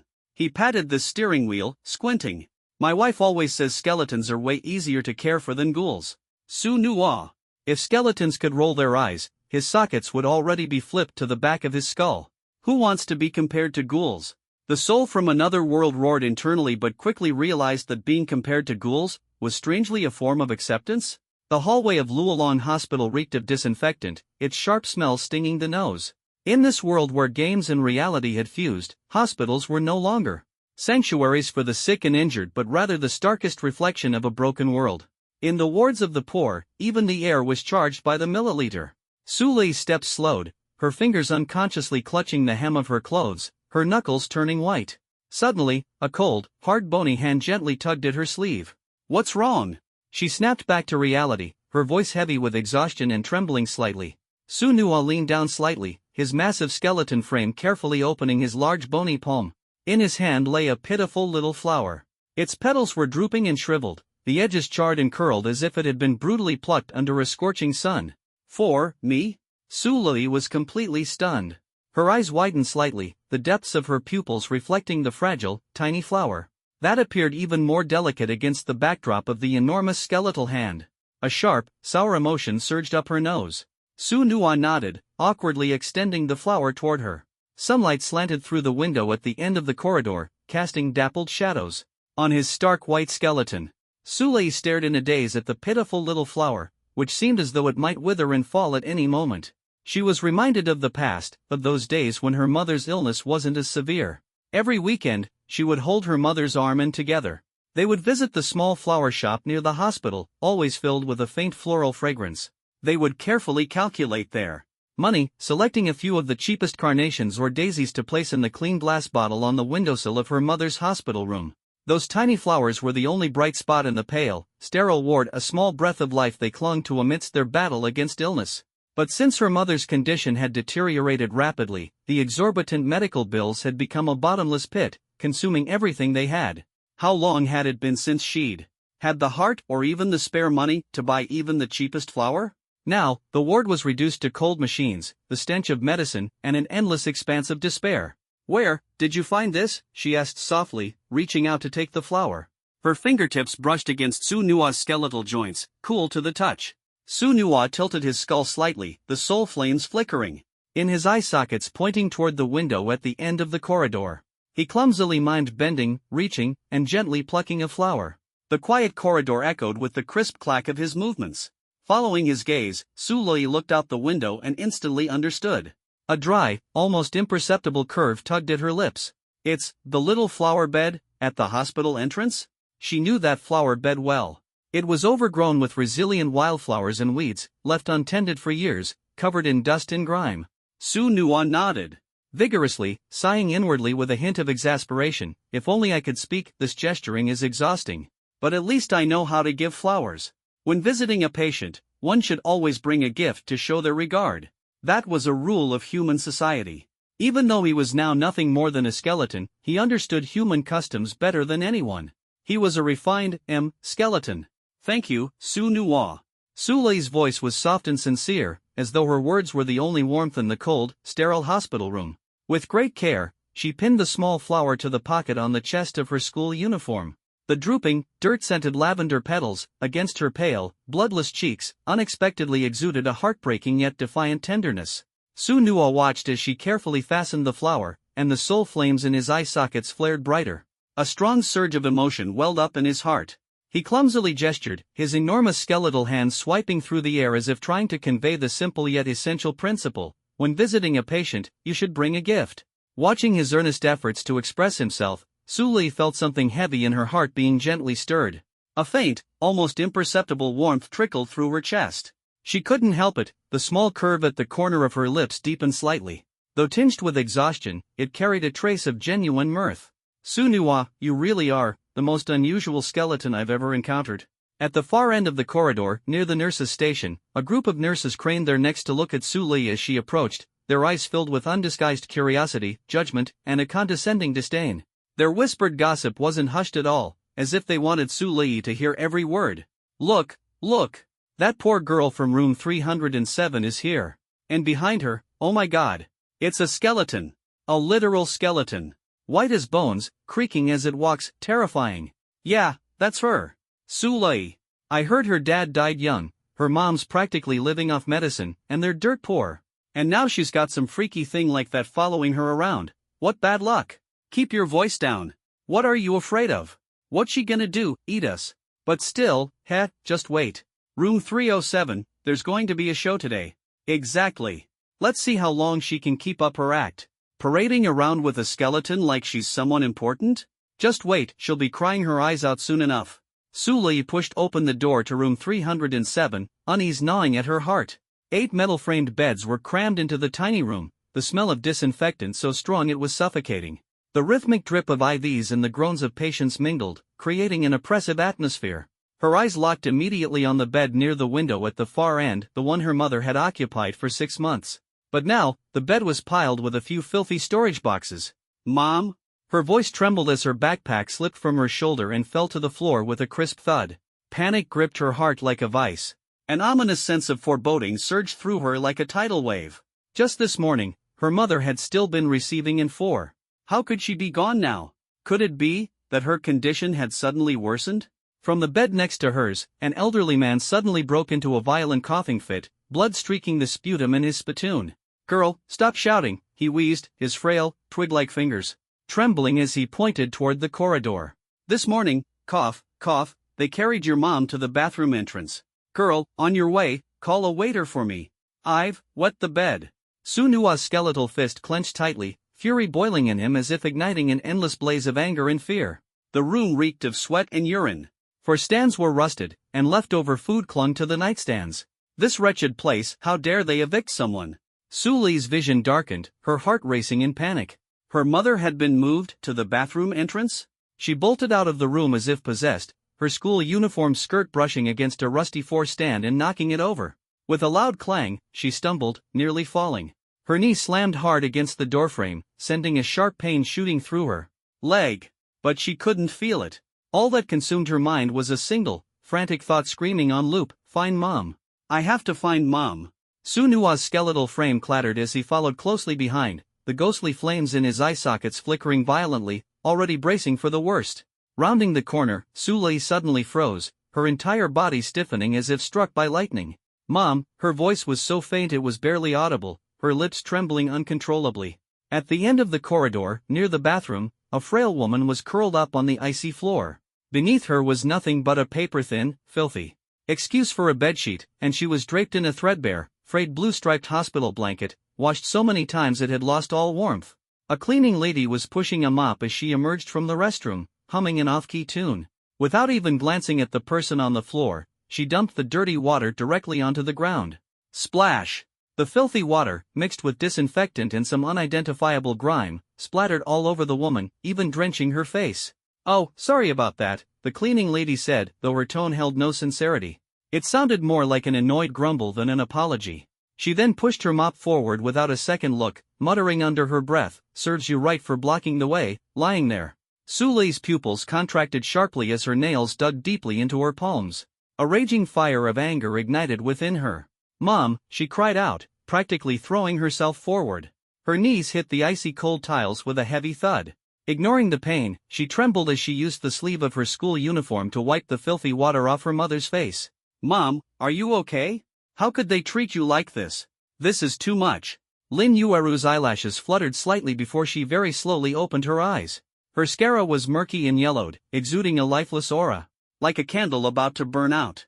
This was the genetic collapse syndrome that had plagued the world ever since the game fused with reality. People didn't die instantly, but living was nothing short of torture. When Lin Yueru's blurry gaze settled on her anxious daughter's face, a dim and fragile light seemed to force its way into the depths of her ashen pupils. Ching, you're here, her lips moved faintly, her voice barely audible. I'm fine, just cold, the kind of cold that seeps into the bones. Su Li's tears froze in her eyes, her heart twisting in agony. Something wasn't right. The temperature here was unnaturally low. She suddenly noticed that her mother was lying directly in front of a ventilation duct, where a bone-chilling draft howled through. The ammonia smell from the restroom, mixed with the scent of disinfectant, stung her eyes. She quickly took off her school uniform jacket and placed it over her mother, then scrambled to pull tissues from her bag, carefully wiping the water from her mother's face and hair. "Mom, how could they leave you here?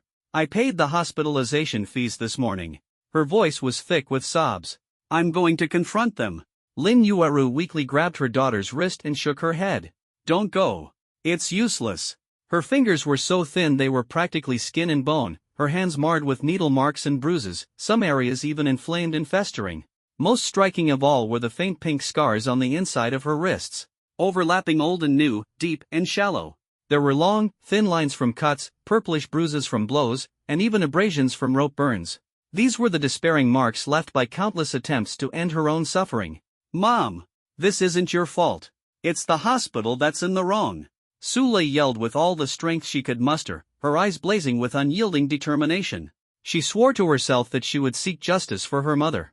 Unable to hold it in any longer, Su Li's tears streamed down her face. "We've never owed them a single penny. The house Dad left behind, the money I've earned from working. We've never been in debt. What gives them the right to throw you at the restroom door?" Her voice grew quieter and quieter until it dissolved into sobs, as though all her despair and helplessness poured out in that moment. Lin Yueru struggled to sit up, then began coughing violently. Su Li quickly supported her, her heart tightening. Her mother's body was frighteningly light, as if it were merely skin stretched over bones. "Li." After the coughing subsided, Lin Yueru panted heavily, her icy hand gripping her daughter's tightly, her gaze full of profound guilt and despair. "Mom should have left long ago, leaving would have been clean. I wouldn't drag you down." Her voice was weak yet carried a resolute finality. "Do you know?" Her gaze lingered on her daughter's well-worn school uniform, the frayed cuffs, and finally her daughter's cracked nails and rough hands, the result of overwork. Silent tears streamed from her eyes. "You should have been wearing pretty dresses to school, chatting with friends about idols, watching movies, going out during holidays, just like all the carefree kids. Instead of rushing to part-time jobs right after school like a wind-up doll, being jolted awake by alarms when you're too exhausted to move. Staying up late at the hospital to care for me, cleaning up after me, watching over this would burn down to nothing. The thing I regret most in this life is burdening you and your father. If it weren't for my outrageous medical bills, your father wouldn't have gone into that eerie dungeon for the sake of that bonus. I'm the calamity in your lives. Let me go, free yourself, free everyone. I don't want to see you suffer like this." Her words dripped with self-loathing exhaustion and a desperate plea. From the tear-filled, utterly hopeless depths of her gaze, two emotions fought fiercely: an overwhelming desire to live just to see her daughter one more time, and an even stronger urge for self-destruction to grant her daughter the freedom she deserved. These feelings tore ruthlessly at her fragile nerves. "Mom, you're not allowed to say that. You must never think that." Su Li shook her head furiously, tears spilling everywhere. "Dad risked his life for you because he loved you more than his own life. And me. I work myself to exhaustion and stay up all night caring for you because I love you too. Li. Mom loves you too." Lin Yueru trembled in her daughter's arms, every bone in her body crying out in pain and reluctance. "But this body is just dead weight. Mom can't bear to see it crush you." "It won't crush me. Never." Su Li's voice was resolute, filled with an unyielding determination. She forcefully wiped away the mixture of dirt and tears from her mother's face, revealing a smile that was more heart-wrenching than crying. "As long as you're still breathing by my side, as long as I can see your eyes, I'll have the strength. We're a family. We'll get through this together. Dad must already be on his way back. And your illness will definitely get better." Her voice seemed to be convincing not just her mother, but also her own despairing heart. Lin Yueru's tears continued to flow uncontrollably. "You foolish child, both you and your father, why are you both so foolish?" At that moment, Lin Yueru, weakly leaning against her daughter, suddenly glanced past Su Li's shoulder. Her pale face drained of all remaining color, and her lips began trembling violently. "Li, look out." She suddenly braced her frail body upright with her elbow, as though driven by instinct, desperately trying to shield her daughter from the 2-meter-tall skeleton looming behind her. The creature radiated a ghostly aura, its eye sockets aflame with eerie ghost fire, exuding an overwhelming presence of death. Behind you, there's a skeleton. Hide behind Mom, she screamed in terror, her voice breaking from the strain, followed by a violent cough that caused blood to seep from the corners of her mouth. Yet, she spread her arms wide, like an impossibly frail yet unyielding shield, determined to protect her daughter at all costs. In that moment, all her pain, fear, and fleeting thoughts of giving up were completely suppressed by the overwhelming terror for her daughter's safety. Sulei suddenly realized something and hurriedly turned around. Mom, don't be afraid. I've awakened a legendary profession contractor. He's my contract beast. Su Nuo immediately made a sharp click sound and stepped back 2 paces, as if sensing the shift in the atmosphere. The enormous pale skeleton pressed tightly against the cold wall, trying its best to shrink itself into the corner. The blue ghost fire in its eye sockets flickered violently, quickly transforming into a pale, soft hue that seemed as gentle and harmless as a winter stream. It even awkwardly waved its massive bony hand, attempting to express friendliness. At this moment, though the skeletal soldier's appearance was shockingly grotesque, it also evoked a sense of pity. Lin Yueru's pupils contracted into pinpoints. Sulei clearly saw her mother's fingers dig deeply into the flesh of her thigh, the skin around her nails turning a ghastly pale blue. This was her mother's reaction when she was utterly terrified, but in the next second, Lin Yueru forced an exaggerated smile. So it's Lei's contract beast. Her voice was unnaturally sharp, and the curve of her lips looked as though it had been forcibly hooked upward. It's so adorable, so impressive. Sulei watched without blinking as her mother's thin fingers pressed into her thigh with excessive force, the surrounding flesh turning a horrifying pale blue.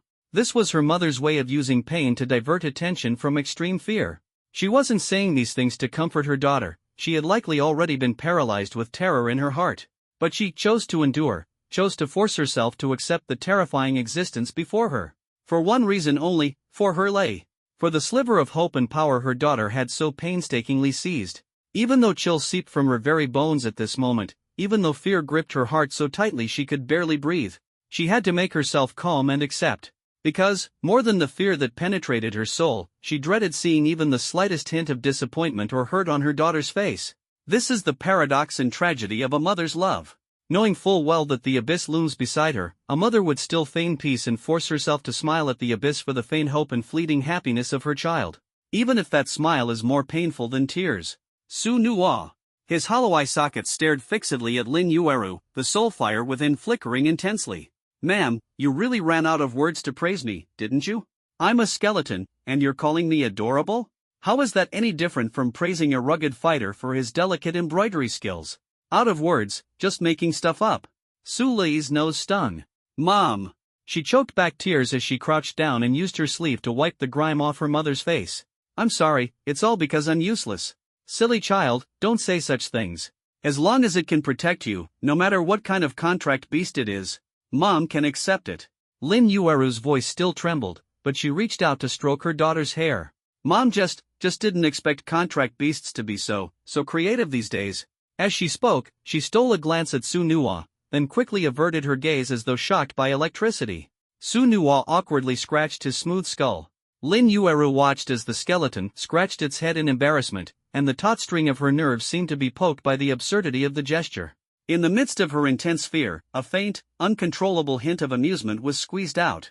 But this time, her smile was no longer the distorted curve she had forced, but one of genuine release, touched by an unexpected relief. Ha, look at him, he even seems bashful. Sulei stared blankly at her mother. That smile was like sunlight breaking through dark clouds. Though the shadow of fear still lingered in her eyes, warmth had already spread through all the terror. She suddenly realized that her mother was putting all her strength into accepting everything she had brought back, even if it was something as terrifying as this skeleton. His name is Su Nuo. Sulei said softly, her voice carrying a trace of pride she hadn't even noticed herself. Even though he's in skeletal form now, he'll evolve. He'll become stronger. She turned to look at Su Nuo, her gaze tender. He'll protect us. Su Nuo. Su Nuo, what a wonderful name. Lin Yueru repeated it. Su Nuo stepped forward and clumsily bowed. The ghost fire in his eye sockets flickered faintly, and he felt an inexplicable sense of respect for this woman who, despite being ravaged by illness, still loved her daughter so gently. A mother's love is the greatest love in the world. Lin Yueru, frail to the extreme and with a trace of caution, extended her hand, marked with needle scars and purplish bruises. Hello? Su Nuo. Please, take care of our lay, from now on. Su Nua froze for a moment, then carefully reached out with his bony hand to lightly touch Lin Yueru's fingertips. He was afraid that his sharp joints might accidentally hurt this fragile woman. Mom! Su Lei said, the headmaster said if I can pass the entrance exam for Tianke Academy, I'll get a scholarship worth millions. I'll definitely be able to cure your illness then. Lin Yueru's gaze dimmed, and her fingertips trembled slightly. Not from the pain of her illness, but from the guilt of a mother's love.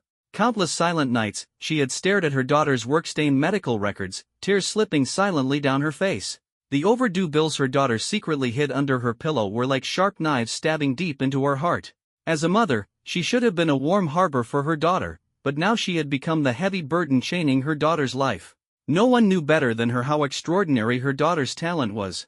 Given the chance, Lei could surely become a peerless powerhouse standing at the pinnacle of the world. Not someone shackled by a dying mother, wasting away in poverty and despair. What's more, she knew her illness better than anyone. Genetic collapse syndrome, almost a death sentence. Either spend nearly 10,000 yuan a day on life-prolonging treatments in the hospital, waiting in agony for death to come, or buy an astronomically priced genetic serum to gamble for a sliver of hope. But millions in scholarship funds, what an astronomical sum. It was a ladder to the heavens, the only chance for her daughter to escape the slums. This foolish girl wanted to throw this life-saving money into the bottomless pit of saving her? If that money could send Lei to the best academy, buy the best equipment, and build the finest connections, it would be infinitely more valuable than wasting it on someone like her, one who was already as good as dead. No, absolutely not. She would rather rot in the dirt than let her daughter miss out on a chance to bask in the sunlight. My daughter. Lin Yueru gently caressed her daughter's cheek, her eyes filled with endless affection. You should spread your wings and soar, not be chained to the ground by my illness. Mom doesn't need any genetic serums. Mom only hopes you can live well. No. Su Lei suddenly became agitated, her eyes flashing with unwavering determination. Mom, you will get better. I swear. She turned to Su Nua, her gaze as firm as steel. Su Nua, we must pass that exam. We have to win the scholarship. Su Nua paused for a moment, then nodded his skull heavily, the joints of his bones emitting a sharp cracking sound as if echoing her vow. Clack, clack, clack. Suddenly, hurried footsteps resounded from the end of the corridor, accompanied by the clinking of metal instruments. Hurry! It's over by the restroom. A shrill, piercing voice with an official tone shrieked. A patient reported it. There's an evil undead creature sneaking into the hospital. The ghostly flames in Su Nua's eye sockets flared violently, and his bony hand instantly gripped the massive scourge greatsword strapped to his back. He leapt forward, positioning himself in front of Su Lei and Lin Yueru, his skeletal frame emitting a dangerous clack-clack sound. 6 men in security uniforms rushed in, wielding electrified batons that glowed with a menacing blue light. The tips of the batons were fitted with alloy anti-riot forks, making them appear like predators ready to pounce on their prey. Leading them was a lanky middle-aged woman wearing gold-rimmed glasses, her sharp features exuding an air of severity. Her name tag prominently displayed, Lu Yun, head nurse. Lu Yun pointed at Su Nua, screaming, "That's it! How did this skeleton freak get in here? Security! Quickly! Fork that undead creature out of here! It's polluting the environment! What if it scares the patients?" The security guards, facing the drawn greatsword and the nearly tangible killing intent radiating from Su Nua, collectively stepped back half a pace, their palms gripping their weapons slick with cold sweat. Damn it! A 2-meter-tall skeleton with blazing ghostfire eyes and menacing bone spikes, this level of intimidation was far beyond what ordinary security guards could handle. Head Nurse Lu. Su Lei gritted her teeth, stepping out from behind Su Nua, her voice trembling with anger. This is my contracted beast.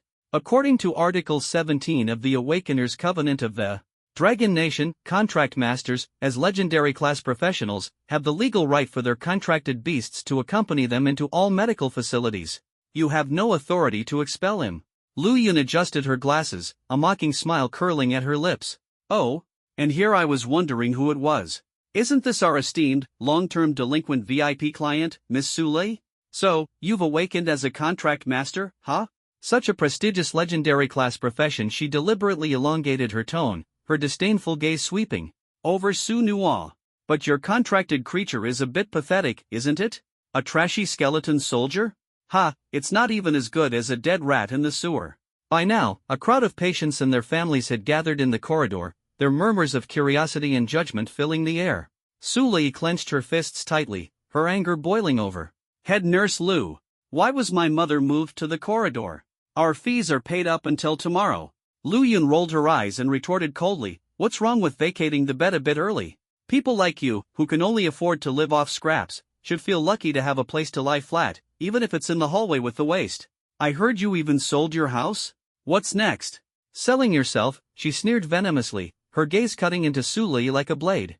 With that face and figure of yours, making 3,000 to 4,000 a night shouldn't be a problem. Shall I introduce you to a few bosses with wide connections?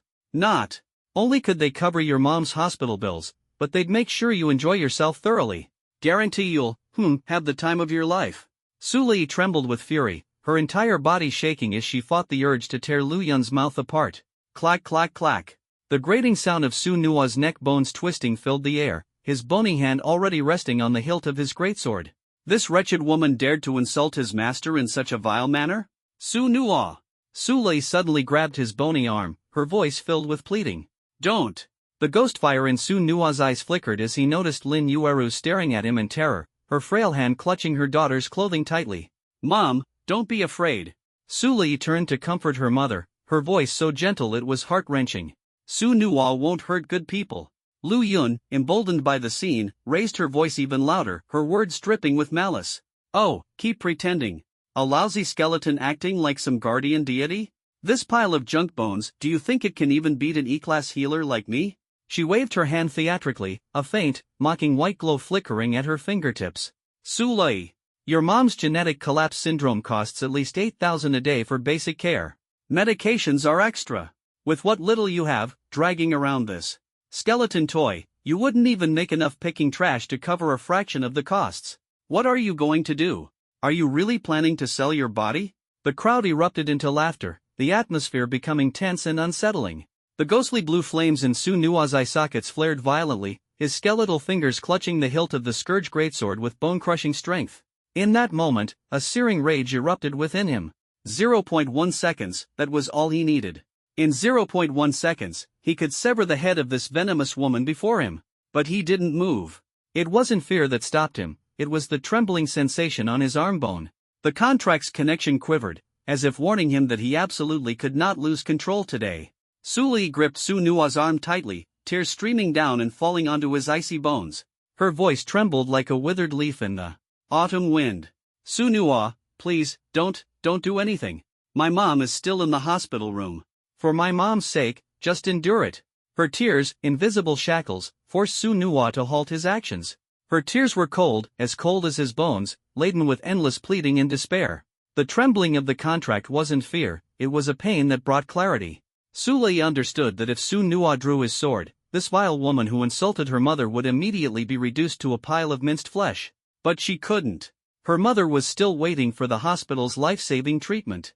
Without it, her mother could face death at any moment. And if she acted in a hospital, an officially sanctioned safe zone, both she and E-Class Awakener and Su Nua would be unable to escape the authorities' punishment. What would happen to her mother then? This wasn't weakness, it was a resolve heavier than rage. She could endure humiliation, she could swallow all the bitterness, but she could never bear the irreversible consequences of Su Nua unsheathing his sword. She couldn't gamble with her mother's life. So, with all her strength, she held down this blade that could burn everything to ashes, in the most humble and pleading gesture. This wasn't surrender. This was the warrior's spear, pressed low and sharp, before launching a fatal strike. Lu Yun adjusted her gold-rimmed glasses, her malicious smile deepening as she raised her voice to pierce through the entire corridor. TCH, what's there to complain about? Hospital beds are in such high demand. For poor trash like your mother, who won't leave even when she's supposed to, being able to lie here flat should already be seen as the hospital's great mercy. She took a step forward, looking down at Su Lei from above with disdain. Listen carefully, before tomorrow night, you must hand over 200,000 as an advance payment. Otherwise, she drew out her tone, savoring the despair in the other woman's expression. Don't even think about knowing where the hospital's front door is, let alone the restroom and the hallway. Trash like you deserves to stay in the garbage heap. For Lu Yun, trampling on the weak wasn't a means to an end, it was a game that brought her pleasure. 200,000. Su Lei felt as though she'd been struck by lightning. The number hit her chest like a heavy hammer. Even Selling her father's only inheritance, the old house had barely been enough to cover 3 months of her mother's emergency treatment. Now, that money was almost entirely gone, and she only had a little over 200 left in her pocket. Where could she possibly find such a colossal amount in just one day? 200,000? Why don't you just rob someone? She trembled with anger, her whole body shaking. We've already paid for tomorrow's expenses. Lu Yun sneered coldly. Pay or don't pay, it's up to you. But if you don't, just watch as your mother dies on the street. Su Nua's skeletal hand clenched tightly, making an audible cracking sound, and dark mist swirled violently around the catastrophe greatsword. He wanted nothing more than to cut this venomous woman down with a single strike, but Su Li clung tightly to his bony arm. Lu Yun exaggeratedly covered her mouth, her eyes glinting with contemptuous glee. Oh dear. Just look at this pathetic little thing. Dragging around a skeleton without even any flesh on its bones. Who do you think you're trying to scare? TSK, I'm so terrified. I will pay. Su Li suddenly raised her head, tears stubbornly welling up in her eyes but refusing to fall. Her voice trembled. Slightly, suppressed by extreme restraint, before tomorrow night, 200,000, not a penny less. Lu Yun, just you wait. Lu Yun barked out a harsh laugh, her finger nearly jabbing Su Li's nose. I'll keep my eyes wide open and watch how you miraculously conjure up those 200,000 by this time tomorrow. Su Nua's silent soul flame flickered abruptly. His icy gaze swept over Lu Yun's face, twisted with malice, before quietly lowering to the catastrophe greatsword he gripped tightly. Along the sword's blade, strands of deathly energy so concentrated they were almost tangible silently coiled, carrying a terrifying power capable of decaying all life.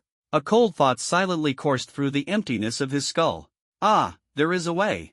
Su Li held back her tears of humiliation, supporting her frail and weak mother as they painstakingly made their way back to the ward. Su Nua followed silently behind, like a pale shadow. When they passed by Lu Yun, his previously soundless steps suddenly halted in an eerie manner. What are you doing? You disgusting thing! Stay away from me! Lu Yun instinctively took half a step back, her face full of revulsion, as though she'd been contaminated by some kind of plague. In the next moment, however, Su Nua raised his jagged, bony hand and placed it heavily, very heavily, on her shoulder, covered by her nurse's uniform. Ah! Lu Yun screamed, her voice shrill. You disgusting bag of bones! Do you have any idea how expensive this uniform is? She flailed and scrubbed at the area of her shoulder that had been touched, as if trying to scrape off a layer of fabric. Desperately wiping at the spot, she failed to notice the wisp of dark mist that had silently seeped into her clothing. Su Nua walked away without looking back, following Su Loi as the faint sound of cracking bones echoed from his joints. It was his version of a laugh. The decaying touch imbued within the catastrophe greatsword would slowly and mercilessly erode her flesh. True terror was never a swift and painless death, it was being forced to watch, piece by piece, as your body rotted away like a decaying fruit, all while fully conscious. This woman, who trampled on the lives of others, would come to know the despair of her own flesh dissolving into filth. What's this itch? Weird, it's not from below. Why is it so itchy up here? Lu Yun muttered as she scratched her shoulder. The spot where she'd been touched felt somewhat itchy. She scratched at it twice, dismissing the sensation, and turned to shout at the security guards, "What are you staring at? Go patrol already!" Back in the ward, Su Li carefully helped her mother into bed. Lin Yueru was so weak she could barely walk, each step feeling as though she were treading on cotton. Lin Yueru clutched her daughter's hand tightly, her frail fingers trembling. Don't worry about me anymore. This illness can't be cured. Tears trickled down her sunken cheeks. Mom! Su Li interrupted her, her voice choked with emotion. Don't say such foolish things. I'll definitely save you. She turned to Su Nua, her gaze resolute. Su Nua, let's go. Su Nua cast one last glance at the frail Lin Yueru lying on the hospital bed. Then, his gaze shifted to the far end of the hallway, where Lu Yun was scratching at her shoulder. Deep within his soul flame, a cold, mocking glint flickered. That wretched woman would soon learn that some debts are paid with life itself. In a blind spot of the hospital's hallway surveillance, Lu Yun furtively pulled out her phone and dialed a number. Young Master Wang, the matter is settled, she said in a hushed voice, her face scrunching up into a pleased smile. That little brat's mother has been tormented enough, now she can't even stay near the restroom. On the other end, Wang Dao's cold voice came through. How did she react? She was shaking all over with rage. Lu Yun laughed maliciously. I told her to pay 200,000 by tomorrow, and she actually had the nerve to talk back, saying something about just you wait. It's hilarious. As she spoke, she suddenly felt another sharp itch on her shoulder. She scratched at it impatiently, clicking her tongue in annoyance. There was a brief pause on the line. Good, Wang Dao said indifferently. Keep an eye on her. Make sure her mother doesn't have it easy. When that little brat has nowhere left to turn, she'll come begging to me. Don't worry, young Master Wang. Lu Yun replied ingratiatingly. I've prescribed her mother the most expensive medication. I guarantee it'll bankrupt her. You truly are a genius, young master. Your foresight is impeccable. You even predicted how desperate that brat would be, jumping up and down out of sheer frustration. As she spoke, she scratched at her neck again, feeling the itch spreading to her collarbone. She cursed silently. Damn it, could it be that disgusting skeleton touched something unclean? But she quickly dismissed the thought. She figured she'd just take a shower later, maybe spray on some perfume, and then enjoy a night with that handsome new intern doctor. She rubbed her fingers together. By the way, young Master Wang, about the 10,000 you promised as my reward, and helping me secure the promotion to head of the nursing department. Do your job. What's owed to you will be paid down to the last cent. Just remember, I don't like people who overstep their bounds. The cold tone of the dial tone replaced Wang Dao's response. Lu Yun listened to it, curling her lips in disdain as she pocketed her phone. TCH, rich young masters are all the same, so arrogant. But her annoyance quickly gave way to giddy anticipation as she thought about the benefits coming her way. Humming a cheerful tune, she swayed her plump hips as she walked to the nurse's station. Scratching absent-mindedly at her increasingly itchy shoulder, she muttered, what bad luck, being touched by that skeleton. I need to wash up properly later. Yet the itch seemed to burrow deeper into her skin, growing more unbearable the more she scratched. Forget it, I'll deal with it later. She shrugged it off, pulling out her phone and scrolling through her contacts until she found the number of the young intern doctor. A lewd smile crept across her face as she began to daydream.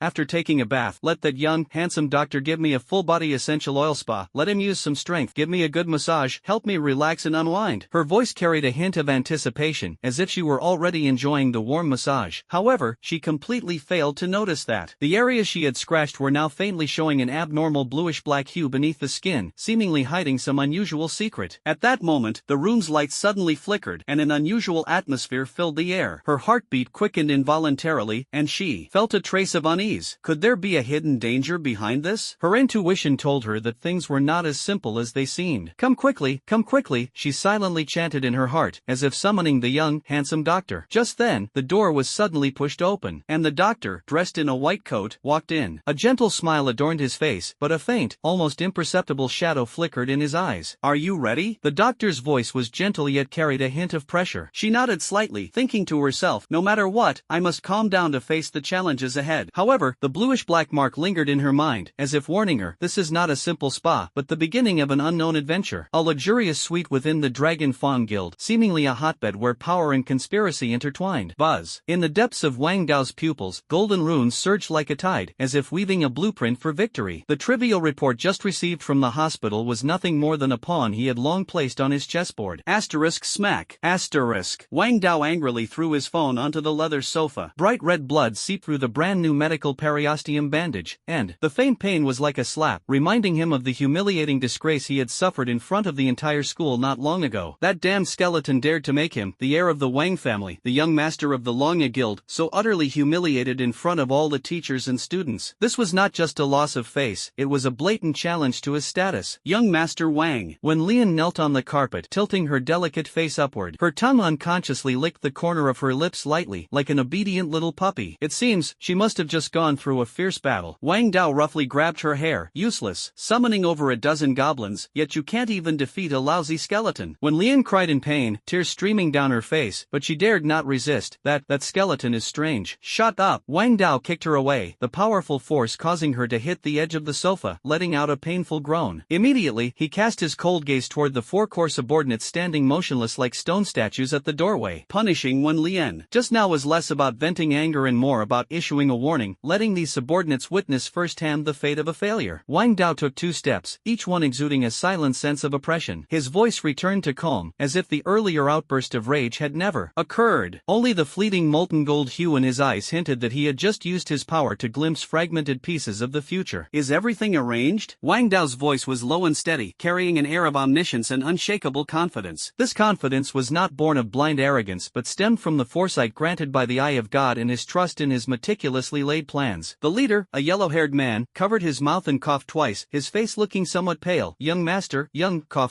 master, rest assured, everything has been arranged according to your previous foresight. I've planted informants in the dungeon hall. As soon as that girl dares to enter the dungeon, someone will immediately follow her. Cough cough. The other 3 followers couldn't help themselves and started coughing as well, the sound of coughing echoing one after another, making the oppressive atmosphere even more grating. One of the followers suddenly let out a loud ugh and spat out a mouthful of black blood. He hurriedly tried to wipe it off with a handkerchief, which was instantly stained and filthy. Damn it, that skeleton's death aura is seriously messed up. The blonde-haired man muttered a curse under his breath, feeling as if a block of ice was pressing against his chest, the chill seeping straight into his bones. Another lackey panted heavily, speaking weakly, yeah, even after using the recovery potion, my whole body still feels unbearably awful. This feeling is really terrible. A trace of divine golden light in Wang Dao's eyes grew even brighter, and deep within his cold pupils seemed to reflect a blurry image of Su Lei stepping into the dungeon hall, or even into some preset trap. A cruel and confident smile appeared at the corner of his mouth. Within the city, restricted by the Awakener's Covenant and under the watchful eye of that old man Lu Tianming, he couldn't act openly. But once inside the dungeon? Su Lei's fate has long been under Wang Dao's control. Remember, Wang Dao licked his lips, I want Su Lei alive. As for that skeleton, capture it and slowly chop it into bone fragments. The 4 lackeys nodded repeatedly in unison, their faces looking terrifyingly pale, clearly tormented by the promised deathly aura. Wang Dao turned to look out the window. The neon lights of Luolong City flickered in the night, as if celebrating his sinister plot. Su Lei, oh Su Lei, do you think summoning a skeleton can turn your life around and change your fate? By this time tomorrow, I'll have you kneeling and begging me to love you properly. Wang Dao secretly swore in his heart, growing even more malicious. At this moment, when Lian crawled over slowly like a bitch in heat, she rubbed her body against Wang Dao's leg and said coquettishly, young master Wang, my shoulder still hurts. Wang Dao roughly yanked open her collar, revealing the tightly bandaged wound, and said viciously, your shoulder hurts? This is just the beginning. Soon, I'll make your whole body hurt. With that, he pressed Wen Lian against the floor-to-ceiling window, his eyes full of mockery and cruelty, shouting, watch closely. By this time tomorrow, your dear best friend will be here like a dog, at my mercy. A flicker of jealousy flashed in Wen Lian's eyes, but it was quickly replaced by a fawning expression. She said coquettishly, can I watch from the side? I also want to see that exciting scene and admire how amazing young Master Wang is. Wench! Wang Dao laughed loudly and suddenly slapped her across the face. I just love how shameless you are. Wen Lian's head tilted from the slap, and a trace of blood seeped from the corner of her mouth. Yet instead of getting angry, she lightly licked the blood at the edge of her lips with her tongue and said softly, young Master Wang, that slap hurt so much, it felt so good. She deliberately pulled down the collar of her hospital gown, revealing her bandaged shoulder. This hurts too. Would you like to take a look at the wound? A trace of brutal pleasure flashed in Wang Dao's eyes as he tore off her bandage. The wound corroded by the promised calamity greatsword had already turned black and festered, emitting a faint stench of decay that was nauseating. Although Wang Dao had applied a medical potion, the deathly aura was not something that could be completely dispelled in a short time. Disgusting. Wang Dao frowned in disdain, but the next second, he suddenly reached out and viciously pressed down on her wound. Ah! When Lian convulsed in pain, cold sweat pouring down her face, yet she still forced a coquettish smile, her voice trembling as she said, young Master Wang, you're hurting me. Do you know why I chose you? Wang Dao yanked her hair, forcing her to lift her head, and snarled viciously, because you're just like Su Lei, both filthy slum rats. When Lian's pupils suddenly contracted, her nails deeply digging into her palms, and blood flowed through her fingers. The word slum was like a sharp knife, ruthlessly stabbing into her heart. Those moldy pieces of bread, the beds crawled over by cockroaches, the nauseating hands of drunken men, one unbearable memory after another surged into her mind. She must cling tightly to Wang Dao, this towering tree. She would rather die than return to the slums and live that wretched life again. But in the next second, the jealousy and pain on her face vanished instantly, replaced by an even more obsequious smile. She said coquettishly, I'm much more sensible than Su Lei. She pretends to be aloof, but I know how to serve. Young Master Wang, let me take good care of you.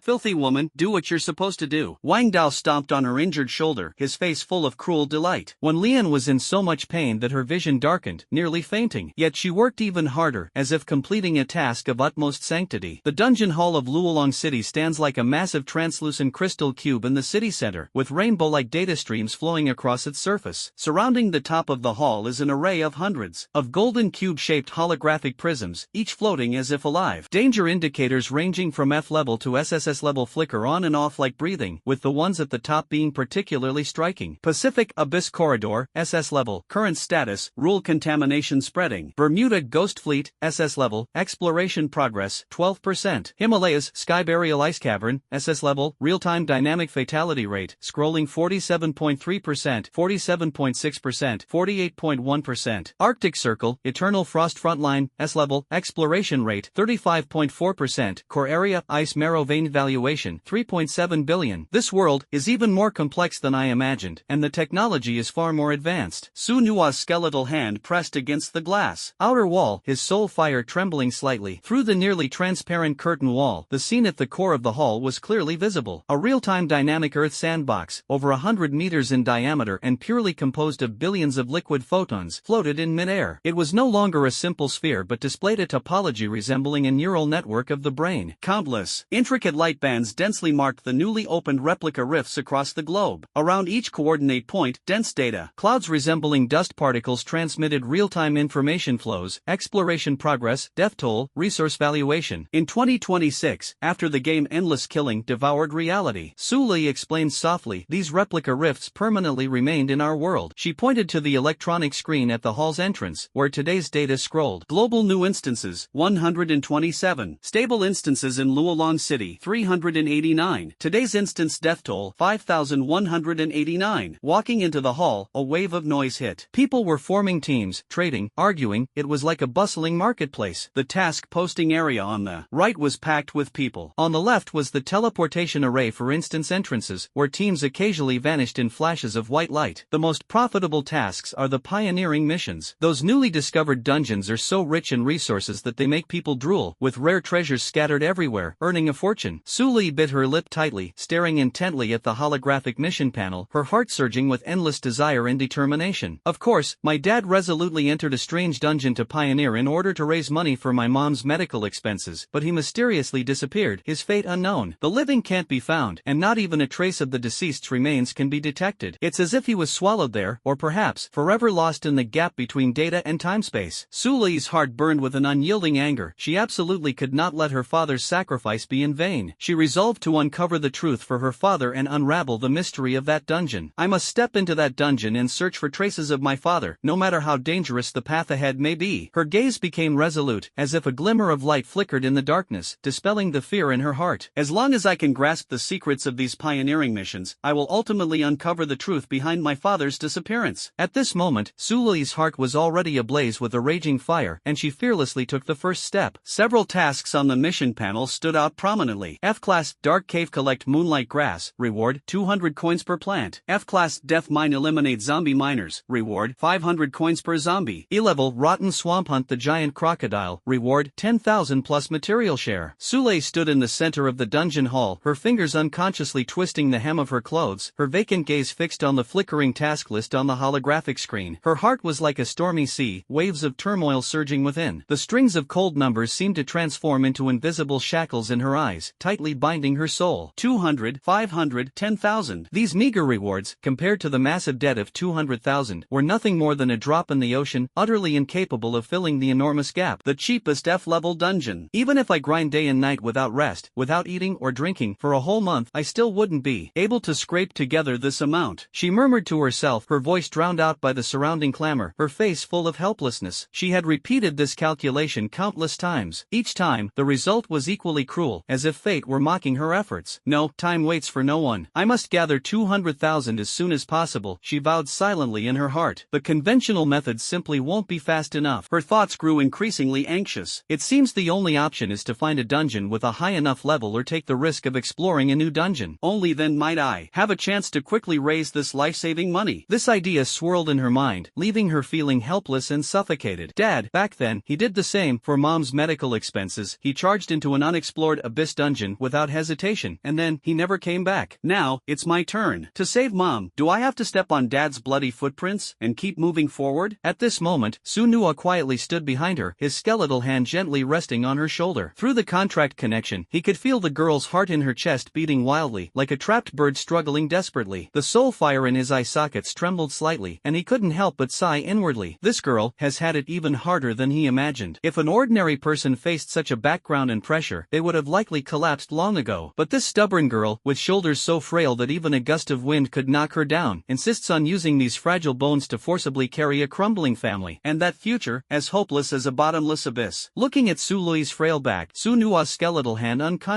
clenched. Su Lui's back was straight and taut, frail yet resilient. All the trampled dignity and shattered pride were swallowed down, transforming into sparks in her eyes that refused to extinguish. Stubbornly burning. Even though she was already on the verge of collapse, barely able to stand, she was determined to use this fragile body to hold up the entire world that was about to crumble. There was no other way. For the poor struggling to survive in the mire, the only thing left to gamble with was this worthless life. Su Nua's skeletal hand unconsciously clenched again, and he suddenly found it somewhat amusing. Their group of transmigrators was so fantastical, it was almost absurd. A corporate slave who died suddenly while delivering food was reborn as a skeleton soldier. A beautiful campus belle burdened with massive debt awakened to the most money-burning profession. A little loser teaming up with a little pitiful one to explore another world? What is this? A loser alliance? Or an unlucky duo? This duo could totally star in This skeleton is clearly super weak yet overly unlucky. Su Lui didn't notice Su Nua's thoughts. Her mind was in chaos, filled with ideas about making money. The hall was bustling with noise and excitement, but the lively atmosphere only made Su Lui feel more suffocated. She stared at the D-level and C-level labels on the high-reward tasks, her throat tightening. After all, Su Lui was only an E-level contractor, and Su Nua was an E-level skeleton. She could at most enter E-level dungeons. Higher-level dungeons would require someone to carry her. However, why would those strong enough to enter higher-level dungeons be willing to bring along these two burdens? Look over there, someone suddenly exclaimed in a hushed voice. Isn't that the contractor who summoned the skeleton? The whole Luolong city has been buzzing about it today. The murmurs spread like a virus. I heard she's supposed to be a genius girl, but she ended up summoning a trash skeleton? What a joke. So what if she's a genius? A contractor only gets one summoning chance in their lifetime, and she wasted it. But this skeleton seems a bit strange. My cousin at the scene said it gets shy and even flips the bird. No matter how strange, it's still a trash skeleton. What's a pile of bones good for? A clothes rack? Su Lui clenched her fists, her nails digging deep into her palms, her face dark as ink, burning with fury. Those piercing remarks stabbed into her ears like knives, but she had no time to pay attention to such idle gossip. She knew that only strength could change everything. Excuse me. She walked up to the front desk, her voice trembling slightly, but it couldn't hide her determination. Are there any tasks suitable for E-level contractors? Preferably with higher rewards. Behind the counter, the impeccably made-up receptionist with a sharp gaze slowly lifted her eyelids, a mocking smile curling at the corners of her mouth. Well, if it isn't the genius contractor who summoned a skeleton, what's the matter? Did young Master Wang of the Dragon Fawn Guild not show mercy and assign you the glorious task of cleaning up his pet's feces? The hall instantly erupted in laughter, the atmosphere turning mocking and harsh. The Dragon Fawn Guild was the most powerful guild in Luolong City. Offending them was akin to a death sentence, making it impossible to get by in this city in the future. Su Lui's face turned pale, but she stubbornly stood her ground without backing down. I'm just here to ask about the task. Mission? The female receptionist drawled sarcastically, her eyes full of contempt. How about a slime cleanup mission in an F-level dungeon? The reward is $50 per slime, perfect for your little skeleton. Bang! Su Nua's bony fist slammed heavily onto the marble countertop, spiderweb-like cracks instantly spreading out, shaking the entire hall. Su Lui froze, a surge of excitement and emotion welling up in her heart. She saw Su Nua's skeleton lean slightly forward, the skull at this moment resembling an indestructible wall, firmly shielding her. The soul fire flickered intensely in the hollow eye sockets, and the bony finger slowly pointed to the tablet that had fallen to the ground, as if conveying an invisible force. He's angry. Is it because they mocked me? Su Nua, this skeletal soldier, clearly the most terrifying undead creature, was now, in Su Lui's eyes, a fearless protector. Ah! The female receptionist screamed in fright, no longer able to maintain her previous arrogant demeanor, her face turning pale as she stepped back 2 paces.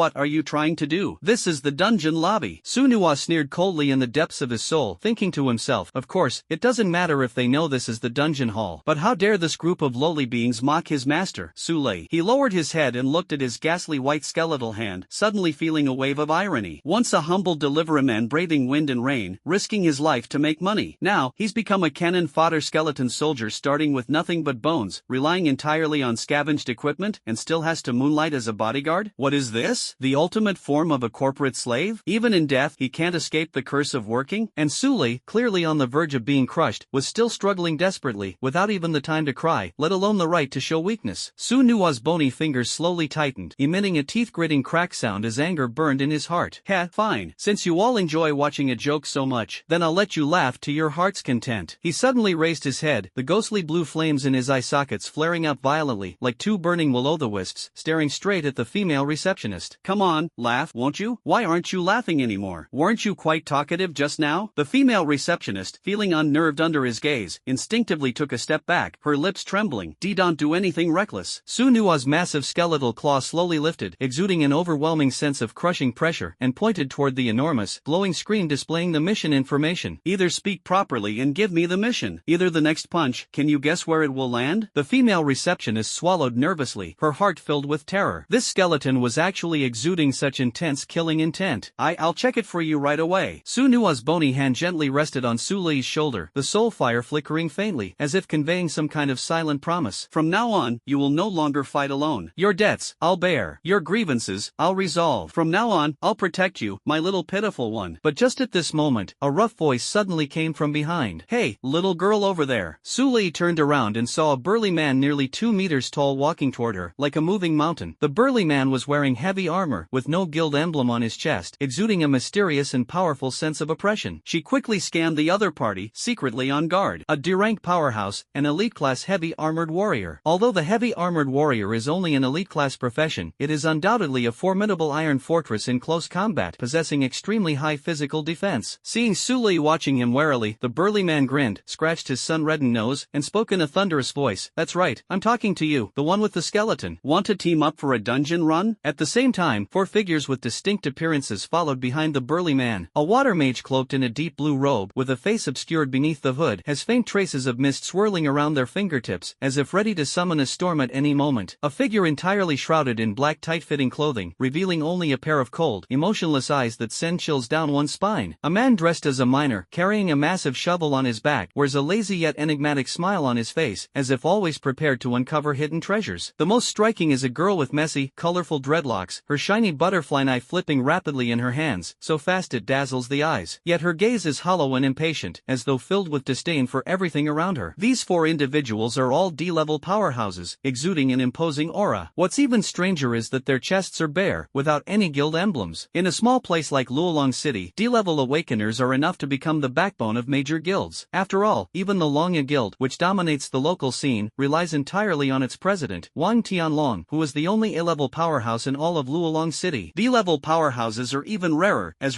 phoenix feathers. Even the esteemed principal of Luolong Academy is merely at the B-level. A D-rank solo player not in a guild? That's even rarer than a protected species. Su Li asked cautiously, are you sure you're looking to team up with us? She took half a step back, her fingers instinctively tightening around Su Nua's arm bone. Why would such an elite 5-person D-rank team actively seek to team up with her, an E-rank contract master? This was too unusually chilling to the bone. Zhao Dezhu grinned, revealing a mouthful of white teeth. Of course. Let me introduce myself. My name is Zhao Dezhu, a D-class heavy armored warrior. As he spoke, he heavily patted the armor on his chest, producing a dull and powerful sound. We're planning to explore a newly discovered D-class dungeon. If you're interested, you can join us. Exploring a D-class dungeon? Su Li's eyes instantly lit up. Exploring a new dungeon means an untapped treasure trove of resources. A new D-level dungeon contains resources worth millions. If luck is on your side and a decent D-level piece of equipment drops, it could easily sell for over $1 million. Even if luck isn't great this time, splitting the earnings among 6 people could still cover her mother's 200,000 medical expenses. Moreover, with the extra money, Su Li could even purchase basic equipment for herself and Su Nua. But soon, Su Li calmed down. How could such a good thing happen to her for no reason? Of course, her vigilance was not without reason. In this world of survival of the fittest, good fortune falling from the sky often comes with deadly traps. Sudden kindness is often more dangerous than blatant malice. It's like an ordinary person leisurely riding a bicycle down the street, and suddenly someone driving a Mercedes comes over and says they want to help you invest and get rich. Would you easily believe them? Would you dare to stake your entire life and fortune on it? Moreover, the Longya Guild of the Wang Dao family is the largest guild in Luolong City, and Su Nua had just injured Wang Dao, forming a grudge. Even with the temporary deterrence of Dean Lu Tianming, Su Li still remained wary of Wang Dao's revenge deep down. Su Nua rolled his eyes deep in his soul. Goodness, he was familiar with this plot. Isn't this the classic newbie tricked into a dungeon, all equipment glowing black trope from online games? Even skeletons know these days that when 5D-level big big shots team up to explore, insisting on bringing along an E-level nobody. It's either to use her as a scapegoat or to treat her as a human backpack. Not to mention that as a freshly minted transmigrator, his cheat ability hasn't even warmed up yet. At that moment, Sunua's soulfire suddenly flickered violently. Wait a second. He suddenly thought of something. Could it be that scumbag Wang Dao can't handle losing and sent someone to bait him into a trap? Sunua, worried that Sulei might act on impulse, gently patted her shoulder, signaling her to think it over carefully. After all, she had just transmigrated and was waiting to make her mark. She couldn't afford to run into a game scam right off the bat. Why did you choose us? Sulei asked bluntly, her gaze scrutinizing. I'm only E-rank. Entering a D-rank instance, I'm afraid I'd just be a burden to you. Zhao Dezhu chuckled and explained, I know you have doubts, that's normal. We all heard about your conflict with the Dragon Fawn Guild back in the rest area. As he spoke, he deliberately turned around, letting Sulei clearly see the empty spot on his chest. No guild emblem. See that? We're all free agents, not bound by the rules of the Dragon Fawn Guild. Zhao Dezhu grinned, revealing a few yellowed teeth. That bunch of bullies from the Dragon Fawn Guild, I've never liked them. At this moment, the girl with dreadlocks behind Zhao Dezhu clicked her tongue, spinning the butterfly knife in her hand swiftly. Stop dawdling. Come if you want, or don't. Lin Yu rolled her eyes. If it weren't for needing a necromancy type to scout ahead, who would want to bring along an E-level burden like you? Lin Yu. Zhao Dezhu glared at her, then turned to Sulei with an apologetic smile. Don't mind her, Lin Yu's just like that. Then, Zhao Dezhu took 2 steps forward and deliberately lowered his voice. We're about to enter a newly discovered D-level dungeon, the Wailing Nest. It was just marked by the exploration team yesterday. The place is filled with poisonous mist and a large number of undead creatures. As he spoke, he pointed at Sunua. As for why we need you, it's because we require someone proficient in the undead system to scout the way. Sulei's pupils slightly contracted as she looked at the public database on the wall. When the words Wailing Nest appeared on the screen, her fingertips suddenly trembled. Replica name, Wailing Nest, D-level. Exploration progress, 3.2%. Resource valuation, 4.8 to 5.2 million. Exploration death toll, 4 people, all D-level. Latest report, toxic fog concentration exceeds the limit by 300%. Abnormal activity of undead creatures. 4 D-class have already died. She murmured softly, her throat tightening. What a dangerous instance. But when she saw the resource valuation, her eyes lit up again. This number was simply astronomical to her. Even a tenth of it would be more than enough. Hope is the most dangerous temptation. It makes people overlook the traps beneath their feet, focusing only on the unattainable fruit above. But Sulei knew the danger, yet had no other choice. I can go, but how will the payment be calculated? Sulei asked bluntly, her voice carrying a resolute determination. 50,000 as a hardship fee. Zhao Dezhu extended 5 fingers. The materials belong to us. The air instantly froze. Sulei's pupils contracted. What is the most valuable thing in pioneering a dungeon? First kill rewards, rare materials, hidden treasure chests. Even a random drop of D-grade equipment would have a market price of at least 6 figures. And they actually want to buy off her and Sunua's lives for just 50,000? Sunua could feel Sulei's fingers trembling slightly as she gripped his arm bone. It wasn't fear, it was anger. Did these people really think she was an idiot? Sunua was speechless too. Goodness, is this even a team? This is clearly recruiting 2 cannon fodder to take the hit. These people talk about win-win cooperation, but their eyes are full of condescending charity. How high is the mortality rate in the Wailing Nest? And they want Sulei and Sunua to do the most dangerous scouting work, yet the reward isn't even worth a fraction. Using cabbage money to worry like you're selling drugs? The effort and reward are completely disproportionate. Do they really think they're ignorant fools who've never seen the world? He tilted his head and looked at Sulei, the soulfire conveying a clear signal. This deal is a total loss. We're not doing it, unless more money is added. No. Sulei's voice was not loud, yet exceptionally firm. Her thin figure appeared particularly frail, surrounded by 5 D-level awakeners, but her back was straight, like an unyielding bamboo. Either we split it evenly, or... She lifted her pale face, stubborn flames flickering in her jet-black pupils. Each to their own. The smile on Zhao Dezhu's face froze instantly, and anger surged in his heart. This E-level little girl actually dared to be so defiant in front of him. Zhao Dezhu, bargaining under the noses of 5 D-levels? It was simply preposterous. His fingers, hidden beneath the heavy armor, twitched imperceptibly as he secretly gave a subtle hand signal to Li Taizhan and Lin Yu behind him. Ha ha ha. The dreadlocked woman, Lin Yu, threw her head back and laughed, the butterfly knife in her hand flashing a silver gleam as its tip pointed directly at Sulei's throat. An E-rank rookie like you dares to negotiate? Have you forgotten your own worth? Sunua quickly shielded Sulei behind him, the ghostly flames in his eyes burning like raging fire as he glared at Lin Yu, as if ready to reduce her to ashes in the next moment. Don't push it too far. Wait, Captain. The water mage Chen Ming suddenly spoke, a trace of gloom flashing across his face. Since we're revisiting the distribution plan, I think it's necessary to clarify everything. everyone's value. In the damp, water-rich environment of the Screaming Nest, my magic can perform at over 150% of its usual power. This is an undeniable tactical advantage. My contribution share should be at least 25%. Rubbish, the assassin Zhang Ying sneered coldly, his face full of disdain. Water magic? How much use can it really have in a maze-like sewer like this? The real factors that determine dungeon progress and the outcome of key battles are my explosive entry and instant assassination skills. Without me taking out critical targets, you'd all be worn down to death in there. My contribution? 30% is the minimum. Lin Yu toyed with the butterfly knife in her hand, letting out a cold laugh. The value of an illusionist, no one would fail to understand that, right? Without my group mental suppression and illusionary distractions, forget the boss, even the waves of small mobs would cost you lives to deal with. I want 35%. If there's even a penny less, I'll turn around and leave. You can go enjoy the pleasure of being mobbed by the undead. Li Taichan suddenly let out a heavy cough, his gaze sharp as an eagle as he swept over the group. The significance of a gravedigger. Did you all swallow it like dogs? Without me pinpointing or veins, taking shortcuts, using earth escape techniques, and scavenging scraps, how much loot would you even have left after the fight? Underground business, gravedigger skills as equity 40%. Those who understand the rules, understand. Zhao Deju's face turned completely black, like the bottom of a pot. With a loud clang, he slammed a fist onto his chest armor and roared angrily, all of you, shut the hell up. Didn't we agree before setting out that we'd split evenly based on D-level status? Now you're fighting among yourselves over some imaginary profit? Do you have no shame? He tried to salvage the situation with their previous camaraderie and shared goals, but it was clearly to no avail. That's based on the premise of a regular dungeon. Chen Ming stood his ground. The Wailing Nest is a high-risk dungeon that hasn't been fully explored. Both the risks and the value need to be reassessed. Exactly, Zhang Ying added coldly. Some people's professions can't even fully demonstrate their value here. Lin Yu, on the other hand, covered her mouth and laughed coquettishly, her body shaking with mirth. Oh my, how amusing it seems. Our elite team is about to fall apart before even stepping into the dungeon, all because of a rookie's lack of tact. TSK TSK TSK. Su Li pressed her lips together, her fingers unconsciously tightening around Su Nua's arm bone. She saw through it all. This wasn't a united team at all, but five wolves temporarily thrown together for profit, full of suspicion and even eyeing each other hungrily. But she had no choice. Su Li looked at Zhao Deju with a determined gaze. There are very few necromancers in Luolong City, let alone anyone willing to take on the highly dangerous task of exploring uncharted dungeons. Without a high price, no one would accept it. Except me. Zhao Deju narrowed his eyes and reassessed this seemingly delicate young girl. She wasn't wrong. Hiring a necromancer was incredibly expensive. Moreover, entering a dungeon involved risks, and those with lower levels wouldn't want to go. As for necromancers who had reached D level or above, their starting fee was at least 300,000. Not to mention that for a dangerous task like scouting, the price would easily double. Dungeon exploration could be profitable, but it depended on how much of the resources you could secure. If most of the resources were taken by others, what would be the point of even trying? Upon hearing this, the assassin Zhang Ying suddenly said, actually, if you pay extra, I, as an assassin, can also scout the path. The gravedigger Li Taizhan let out a piercing laugh. Even I, an old-handed gravedigging, wouldn't dare to easily explore a hole in a place heavy with deathly aura. You, a fragile little thief, what are you pretending to be? If you don't find anything, you'll probably end up corroded into a puddle of goo. Zhang Ying's face stiffened, and Lin Yu immediately giggled and added fuel to the fire. Yes, yes, Lord Zhang Ying is so brave and confident. Why don't you go? First, show us a solo performance of a shadow dancer venturing 300 meters. This little sister will definitely cheer you on with flags and shouts. The team hadn't even entered the dungeon yet, but they were already arguing fiercely over the distribution of benefits. The captain, Zhao Deju, had veins bulging on his forehead and suddenly roared, now, immediately, enter the dungeon. Once inside, life and death are up to fate. Wealth and resources each according to their own abilities. Agreed? Then follow me now. If you don't agree, get lost immediately. Don't waste time here. A deathly silence. A few seconds later. All right. Chen Ming was the first to respond, shrugging expressionlessly. Since the captain has spoken, I have no objections. I just hope that certain capable people won't mess things up when the time comes. Hee hee. Lin Yu toyed with the butterfly knife, her smile lazy yet dangerous. Whoever can outdo the other. Let's see the real skill. Just don't cry about it. Hee hee hee hee. Li Taichan let out a low, raspy laugh. Each to their own abilities. Good. Very good. Zhang Ying let out a cold snort and vanished like a ghost into the shadows of the crowd. A speed contest? I'm happy to oblige. The air grew tense. Although no one openly opposed anymore, the atmosphere of mutual vigilance and covert competition in the air grew even more intense, as if a single spark could ignite it. Su Li felt the tension in her heart ease slightly. Objective achieved. In a situation where the enemy is strong and we are weak, and the opposing side is riddled with internal conflicts, this chaotic battle of every man for himself is the only chance for her and Su Nua to survive and seize an opportunity. But she still asked cautiously, deal? The resources grabbed belong to the individual? No going back on your word? No forceful seizure afterward? Zhao Deju puffed out his chest, his face full of muscle twitching. Words once spoken are like water spilled. Whoever grabs the treasure owns it. Absolutely no forceful taking. However, I still advise you to accept that 50,000 yuan. With your E-level strength, competing for resources with us might leave you with less than 50,000. Don't come crying to us later. Ha ha ha. The other team members burst into a round of laughter. Lin Yu's butterfly knife flipped dangerously between her fingers. Your mouth is pretty tough now, but don't wet your pants in fear once you're in the dungeon, clinging to your skeleton and calling it mommy. Su Lei's nails dug deeply into her palm, unable to shake off the image of her mother's pale face and the thick stack of overdue medical bills in her mind. 200,000. This number felt like a sharp knife stabbing into her heart. At this moment, clearing the D-level dungeon, Wailing Nest, was her only hope. Even if the road ahead is fraught with peril, she was determined to take this gamble. I accept. She raised her head, her eyes burning with stubborn flames, yet her voice was unusually calm. However, she glanced around at this group of scheming teammates. Since we're going to work together, I should at least know what each of you is capable of. Zhao Deju nodded and pointed to himself. D-level elite class heavy armor warrior, main tank, attracting monster aggro and taking all the damage for you. Like a sturdy shield, with me here, you can focus on dealing damage. He then pointed to the others. Chen Ming, D-level elite class water mage, ranged damage dealer, magic turret. Zhang Ying, D-level elite class assassin, burst damage, primarily targeting carries. Li Taichan, D-level rare profession grave digger, capable of excavating the corpses of deceased creatures and reviving them as temporary helpers, primarily responsible for resource digging. Lin Yu, D-level rare profession illusionist, a control expert capable of creating various realistic illusions to confuse dungeon creatures. Su Nua silently observed this team. Heavy armored warrior, water mage, and assassin are all common professions, but the gravedigger carrying a shovel and the illusionist playing with a butterfly knife were quite intriguing, especially Lin Yu, who had been staring at Su Loi with a hostile gaze since earlier. Let's go, stop wasting time, Lin Yu urged impatiently. If we dawdle any longer, the dungeon entrance will close, and all the good stuff will be snatched by others. The group headed toward the teleportation area of the dungeon hall, the atmosphere tense yet exhilarating, as if they were about to embark on a fearless adventure. On the way, Su Lei quietly tugged on Su Nua's skeletal hand, her voice so low that only he could hear. Su Nua, be careful of that Lin Yu, the illusionist. I always feel that the way she looks at me carries an indescribable strangeness, as if she's staring at a dead person. Su Nua slightly tilted his head, the soul fire flickering in his eyes as he glanced in Lin Yu's direction. He saw Lin Yu with a cold smile at the corner of her mouth, chatting and laughing with the others in the team. Yet her occasional glances toward them were like sharp blades, piercing straight at them. Su Nua gently squeezed Su Lei's hand, signaling her to stay calm, while thinking to himself, it seems this girl isn't entirely oblivious, her vigilance is quite sharp. Su Lei was not a naive and clueless girl. Her keen senses allowed her to detect potential danger beneath the seemingly calm surface. She understood that these people were likely interested in Su Nua's necromancy abilities, but their true intentions still required careful observation. The two quietly followed at the end of the team, passing through the bustling crowd in the dungeon hall, the murmurs around them as sharp as knives and spears. Look, that skeleton contractor, she actually dares to team up with a few D-ranks. Is she really planning to go to that D-rank screaming nest? The screaming nest does have plenty of resources, but the last 3 teams that went in saw several D-rank experts die. She's just an E-rank. This is practically a death sentence. I heard she's desperate for money, trying to earn some burial funds. Ha, that's killing me with laughter. An E-level contractor dares to take a skeleton to explore a D-level dungeon? So eager to die? TSK, she's quite pretty, but not very bright. Summoning a skeleton and treating it like a treasure. What do you know? This is performance art, a beautiful girl and a skeleton spirit. Hey,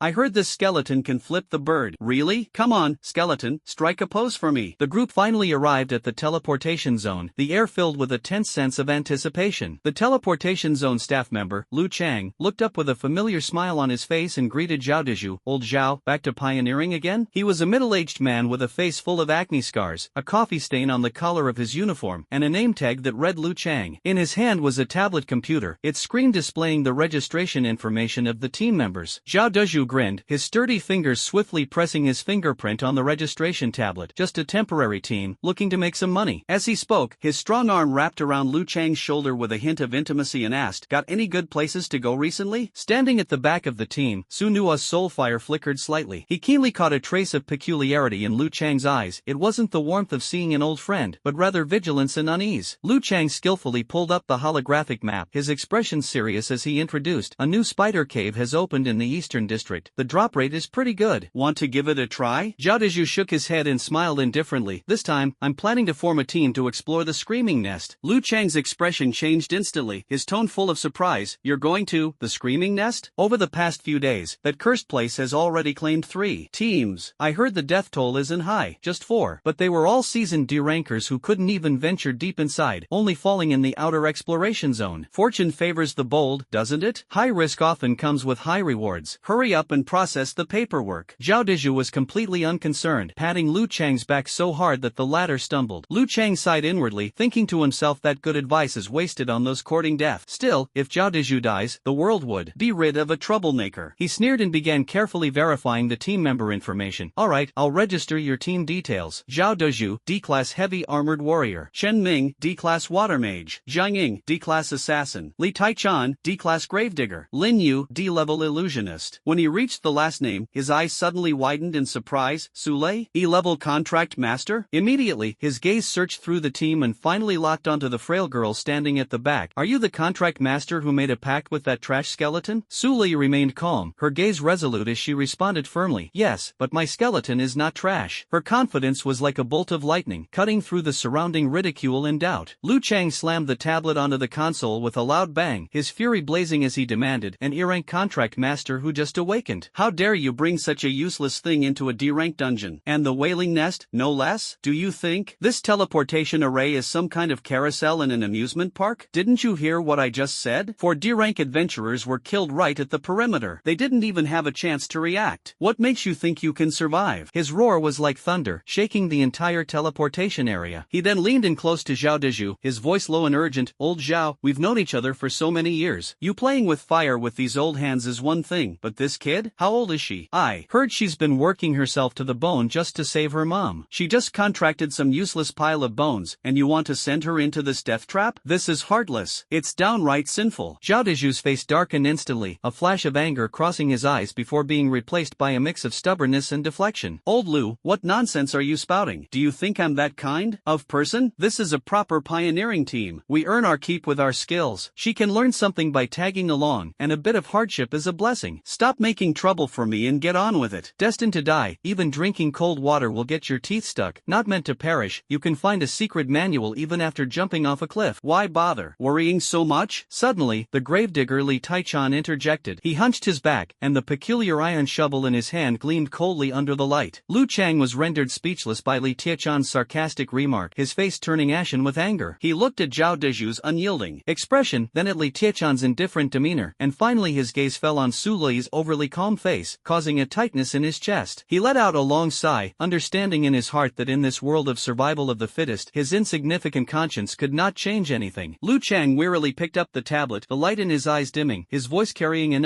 formulaic tone. "Alright, fine. Stand in the center of the teleportation array, and keep your bony frame away from me, it's bad luck." He glanced at Su Lei and Su Nuo with the corner of his eye, then looked at Zhao Dezhu, his gaze carrying a hint of sympathy, as if he had already foreseen their fate. Su Nuo took in everything, his eyes fixed on Zhao Dezhu, his mind swirling with countless thoughts and doubts. The teleportation array was composed of 7 nested hexagrams, with the ground engraved with intricate runes. The edges were inlaid with 12 fist-sized magic crystals, emitting an eerie glow. Su Lei stood at the designated spot, feeling a slight sweat forming in her palms. This was her first time entering a D-level dungeon. Previously at the academy, the teachers had only taken them to F-level dungeons to deal with the lowest level goblins and slimes. Even in those safe teaching dungeons, some classmates had gotten injured. But now, the D-level dungeon, Screaming Nest, had a death rate as high as 77%, an excessive concentration of toxic mist, and a mutation rate of undead creatures reaching 62%. These statistics swirled in her mind like a swarm of buzzing flies, suffocating her. But what could she do? For her mother, she had no other choice. "Hold on tight. The first teleportation might make you a bit dizzy." Zhao Dezhu stood to her left, the heavy armor emitting metallic scraping sounds, adding a sense of security for her. Su Lei hadn't even reacted when the entire teleportation array suddenly lit up with a dazzling blue light. 12 magic crystals simultaneously burst forth with intense energy, and the smell of ozone in the air instantly became overwhelming. She instinctively grabbed Su Nuo's arm bone, her heartbeat accelerating, filled with both nervousness and anticipation. Immediately, the world twisted before her eyes, as if she had entered an unknown adventure. The feeling was like being stuffed into a spinning washing machine, then having ice water poured all over her body. with her internal organs seemingly grabbed by invisible hands, twisted 360 degrees, and then abruptly released. Her eardrums throbbed, her eyeballs swelled, and sour bile surged from deep in her throat. This process might have lasted only 3 seconds, yet it felt as long as 3 hours. When her feet touched the ground again, Suli immediately squatted down, tears uncontrollably streaming from her eyes. Forcing an E-level team into a D-level dungeon brought her nothing but brief suppression and rejection. The sensation was as if the entire world was targeting her, with every inch of her skin screaming in protest. However, for Su Nuwa, this rejection had little effect. Instead, what bothered him most was the intense fear transmitted through the contract from Suli. With this level of endurance, you still want to fight for resources? Lin Yu's voice stabbed like a knife, her undisguised mockery infuriating. What a joke. The skeletal hand of Su Nuwa steadily supported her shoulder. Suli looked up and saw the soul fire in the skeleton's eye sockets flicker slightly, as if asking if she was okay. I'm fine, she said, forcing herself to stand up. She wiped away the tears at the corners of her eyes and finally took in her surroundings. Cold, damp, suffocating, these were her first impressions of the place. They stood at the entrance of a naturally formed cave. The rock walls were an unhealthy gray-green, their surfaces covered with some kind of fungal organism that wriggled slightly in rhythm with the breathing. Countless stalactites hung from above, and the murky liquid dripping from them had corroded the ground into small pits. A faint purple mist lingered in the air, reducing visibility to less than 20 meters. Suli took a breath and immediately started coughing. The mist seemed almost alive, invading her lungs with the acrid smell of rotting fruit and sulfur. The concentration of toxic mist is even higher than the report indicated, Chen Ming said, waving his staff to cast a pale blue shield around the group. Rookie, I suggest you cover your mouth and nose. Inhaling too much of this stuff can be deadly. Suli quickly covered her mouth with her sleeve, only to notice that Su Nuwa remained unaffected. Skeletons didn't need to breathe, so the toxic mist naturally had no effect on him. Stay close to me, Zhao Deju said, drawing his greatsword, the blade gleaming coldly in the dim light. Stick to the plan. Necromancer, have your skeleton lead the way. If it detects anything unusual, alert us immediately. Suli looked at Su Nuwa and saw him already stepping into the poisonous mist, his skeletal hand resting on the scourge greatsword. Each step he took made a creaking sound, not the sound of gravel. She lowered her head, her pupils contracting sharply. The ground was covered with shattered bones, human, animal, some weathered, some still fresh. Her boot was pressing down on a piece of finger bone, which snapped with a crack, revealing maggots wriggling inside the marrow. Stay close, Zhao Deju said in a low voice behind her. Don't fall behind. The 6 of them advanced in a wedge formation, with Su Nuwa leading the way, Suli following closely, and Zhao Deju's team of 4 spread out at the rear. The poisonous mist grew thicker, reducing visibility to about 5 meters. Strange claw marks began to appear on the rock walls, as if left by some large creature struggling. Along the way, the group moved forward cautiously, the surrounding rock walls flickering with an eerie phosphorescence. From time to time, chilling low growls echoed, as if countless eyes were watching them from the darkness. Su Nuwa's soul fire appeared particularly bright in the poisonous mist. He constantly observed the surroundings, protecting Su Lei. This hellish place was like a nightmare for the living, but for Su Nuwa, it felt as familiar and comforting as returning to a happy old home. After all, he was a skeleton monster now. At this moment, Su Nuwa's soul fire trembled slightly. He raised his hand, signaling that there was something unusual ahead. Everyone immediately stopped in their tracks and cautiously looked in the direction Su Nuwa pointed. Through the thick fog, faintly glowing objects could be seen. It's ghost grass, Chen Ming suddenly shouted, his staff pointing at several blue glowing plants in the crevice of the rocks. Su Li's eyes lit up. Ghost grass is a raw material for making mental potions, with a market price of 10,000 per plant. Just as she was about to step forward, Lin Yu had already dashed ahead in a flash, swinging her butterfly knife, cutting 6 stalks of ghost grass cleanly at the roots. Quick hands win, slow hands lose, Lin Yu taunted, shaking her spoils provocatively. Gravedigger Li Taichan squatted on the ground and used his peculiar iron shovel to pry open a rock. Bone spirit crystal. A fist-sized purple crystal gleamed brightly in the dim cave. Su Li gasped, this thing was worth at least 30,000. You said it yourself, whoever grabs it gets it. If you want it, go get it yourself. Zhao Deju gave Su Li a meaningful look. Su Li bit her lip, silently making up her mind. She absolutely couldn't fall behind. Those resources are either located in the densest part of the poisonous mist or high up on the cliff, completely out of her reach with her E-level strength. She instinctively looked at Su Nuwa, only to find the skeleton staring motionlessly at an inconspicuous section of the cliff in the distance. Su Nuwa's soul fire flickered faintly. As an undead creature, he was particularly sensitive to death energy. Behind that seemingly ordinary section of the cliff, a rich necrotic aura was emanating. Crack, crack. He gently touched Su Li's arm, his bony finger pointing in that direction. What's wrong? Is there something over there? Su Li squinted her eyes but saw nothing. Su Nuwa did not explain but walked straight to the rock wall. His bony hand gently brushed over over the rough surface of the rock, suddenly stopping at a certain spot. The texture here was slightly unusual. He curled his knuckles and lightly tapped a specific position. Thud! A hollow echo. The next second, Su Nua's bony hand pierced into the rock crevice like a sharp blade, his movements disturbingly precise. With a crack, the rock wall shattered, revealing densely growing mushrooms emitting a ghostly blue glow inside. Necroshrooms? Su Lei's eyes widened as she stared at the clusters of mushrooms emitting a faint blue glow behind the rock wall, her voice trembling with excitement. She knew all too well the value of these things. A top-tier supplement for undead creatures, capable of strengthening the soul fire of necrotic beings. Each one had a market price of at least 8,000 bucks. The dozen or so in front of her were worth over 100,000. Su Nua, you're amazing. She was so thrilled that she almost jumped up, a flush of red appearing on her pale cheeks. The skeletal hand of Su Nua swiftly picked the necromushrooms, its movements precise like a machine. What the hell? Necromushrooms? Chen Ning's exclamation came from behind. The team members all turned their heads in unison, their faces filled with shock. These mushrooms were hidden so deeply that even the experienced grave digger Li Taichan hadn't discovered them, yet a trashy skeleton had easily found them? Lin Yu's gaze instantly turned dangerous, the butterfly knife spinning rapidly between her fingers. According to the rules, whoever finds it gets it. But shouldn't some people show a little gratitude? Like, sharing half? At this moment, the atmosphere instantly became tense, as if even the air had turned scorching. Su Lei thought to herself, this is just the beginning. How can I give in so easily? She took a deep breath, smiled faintly, and her gaze was resolute. The rewards for Su Nua and me will naturally be decided by ourselves. Humph, truly ungrateful. Lin Yu sneered coldly, the blade in her hand flashing, and the tension escalated abruptly. Want half? It's not that simple. The atmosphere of battle instantly spread, and the surrounding team members became alert, gripping their weapons tightly, ready to face the imminent conflict. Su Nua, meanwhile, silently collected death mushrooms on the side, as if everything had nothing to do with him, though a sly glint flickered in his eyes. No one can take these resources from me. Su Lei's voice was like a sharp blade, cutting through the tense air. At this moment, they not only had to face external dangers but also be wary of the undercurrents stirring among themselves. The aura of death surrounds the area. Who can stand out in this battle for resources, and who will claim the ultimate victory? Say your mom. Share your mom. Su Nua rolled his eyes hard in his heart, and a surge of anger flared up instantly. If he could speak, Su Nua would let Lin Yu know what a complete collection of swear words really means, because she promised to curse every living being on her family tree, starting from the grass on her ancestors' graves. He quickly stuffed the last death mushroom into Su Lei's backpack. Then, with a crisp click, his bony hand neatly zipped it up, the entire sequence smooth and seamless, not leaving a single one behind. Zhao Deju's expression shifted unpredictably, and he finally forced a stiff smile. Not bad luck, little girl, but there's more danger ahead. Stay close. Su Lei clutched her backpack tightly, like a mother hen protecting her chicks. She was well aware that the eyes of these people in front of her were red with greed, itching to snatch away the treasures inside her backpack. But the rules were clear and straightforward. Whoever found it, it belonged to them, leaving no room for them to cheat. Keep moving forward. Zhao Deju waved his hand, and the armor emitted a dull clashing sound. The cave gradually widened, but the concentration of poisonous mist rose sharply. Su Lei's breathing became rapid. With E-level physical fitness, it was like an asthmatic running under heavy load in such an environment. Su Nua subtly slowed his pace, his skeletal frame leaning slightly forward to shield her from most of the poisonous mist. This small gesture made Su Lei's eyes well up with warmth. Her skeleton was far more reliable than these living teammates. Rounding a corner, the view suddenly opened up. We're here. The Garden of Death. Li Tieshan's shovel clanged as it fell to the ground. What unfolded before everyone's eyes was a vast underground space, with glowing moss crawling over the rock walls, illuminating the entire garden. Various rare medicinal herbs grew on the ground, ghost flowers, bone spirit grass, corrupted heart fruit. Any one of them was worth thousands. Struck it rich. Chen Ning's water element staff was trembling. Whoever grabs it, it's theirs. Lin Yu let out a scream and was the first to rush out. Zhao Deju no longer cared about maintaining the image of a captain and dashed toward a cluster of bone spirit grass, his armor clanking loudly. Su Lei was just about to move but was stopped by Su Nua. Su Nua's soul fire flickered intensely, and his skeletal finger pointed toward the center of the garden. Su Nua, what's wrong? Su Lei lowered her voice and asked. Although she really wanted to step forward and seize the resources, since Su Nua had stopped her, there must be a reason. She trusted Su Nua, but Su Nua couldn't explain and could only shake his head forcefully. As an undead creature, his perception of danger far surpasses that of humans. That area exuded an aura that sent chills down even his spine. Others might not sense it, but Su Nua could feel that the soil there was an abnormal gray-black color, with faint signs of something writhing within. Yet the others were already blinded by greed, their eyes red with desire, completely oblivious to the soil beneath their feet subtly rising.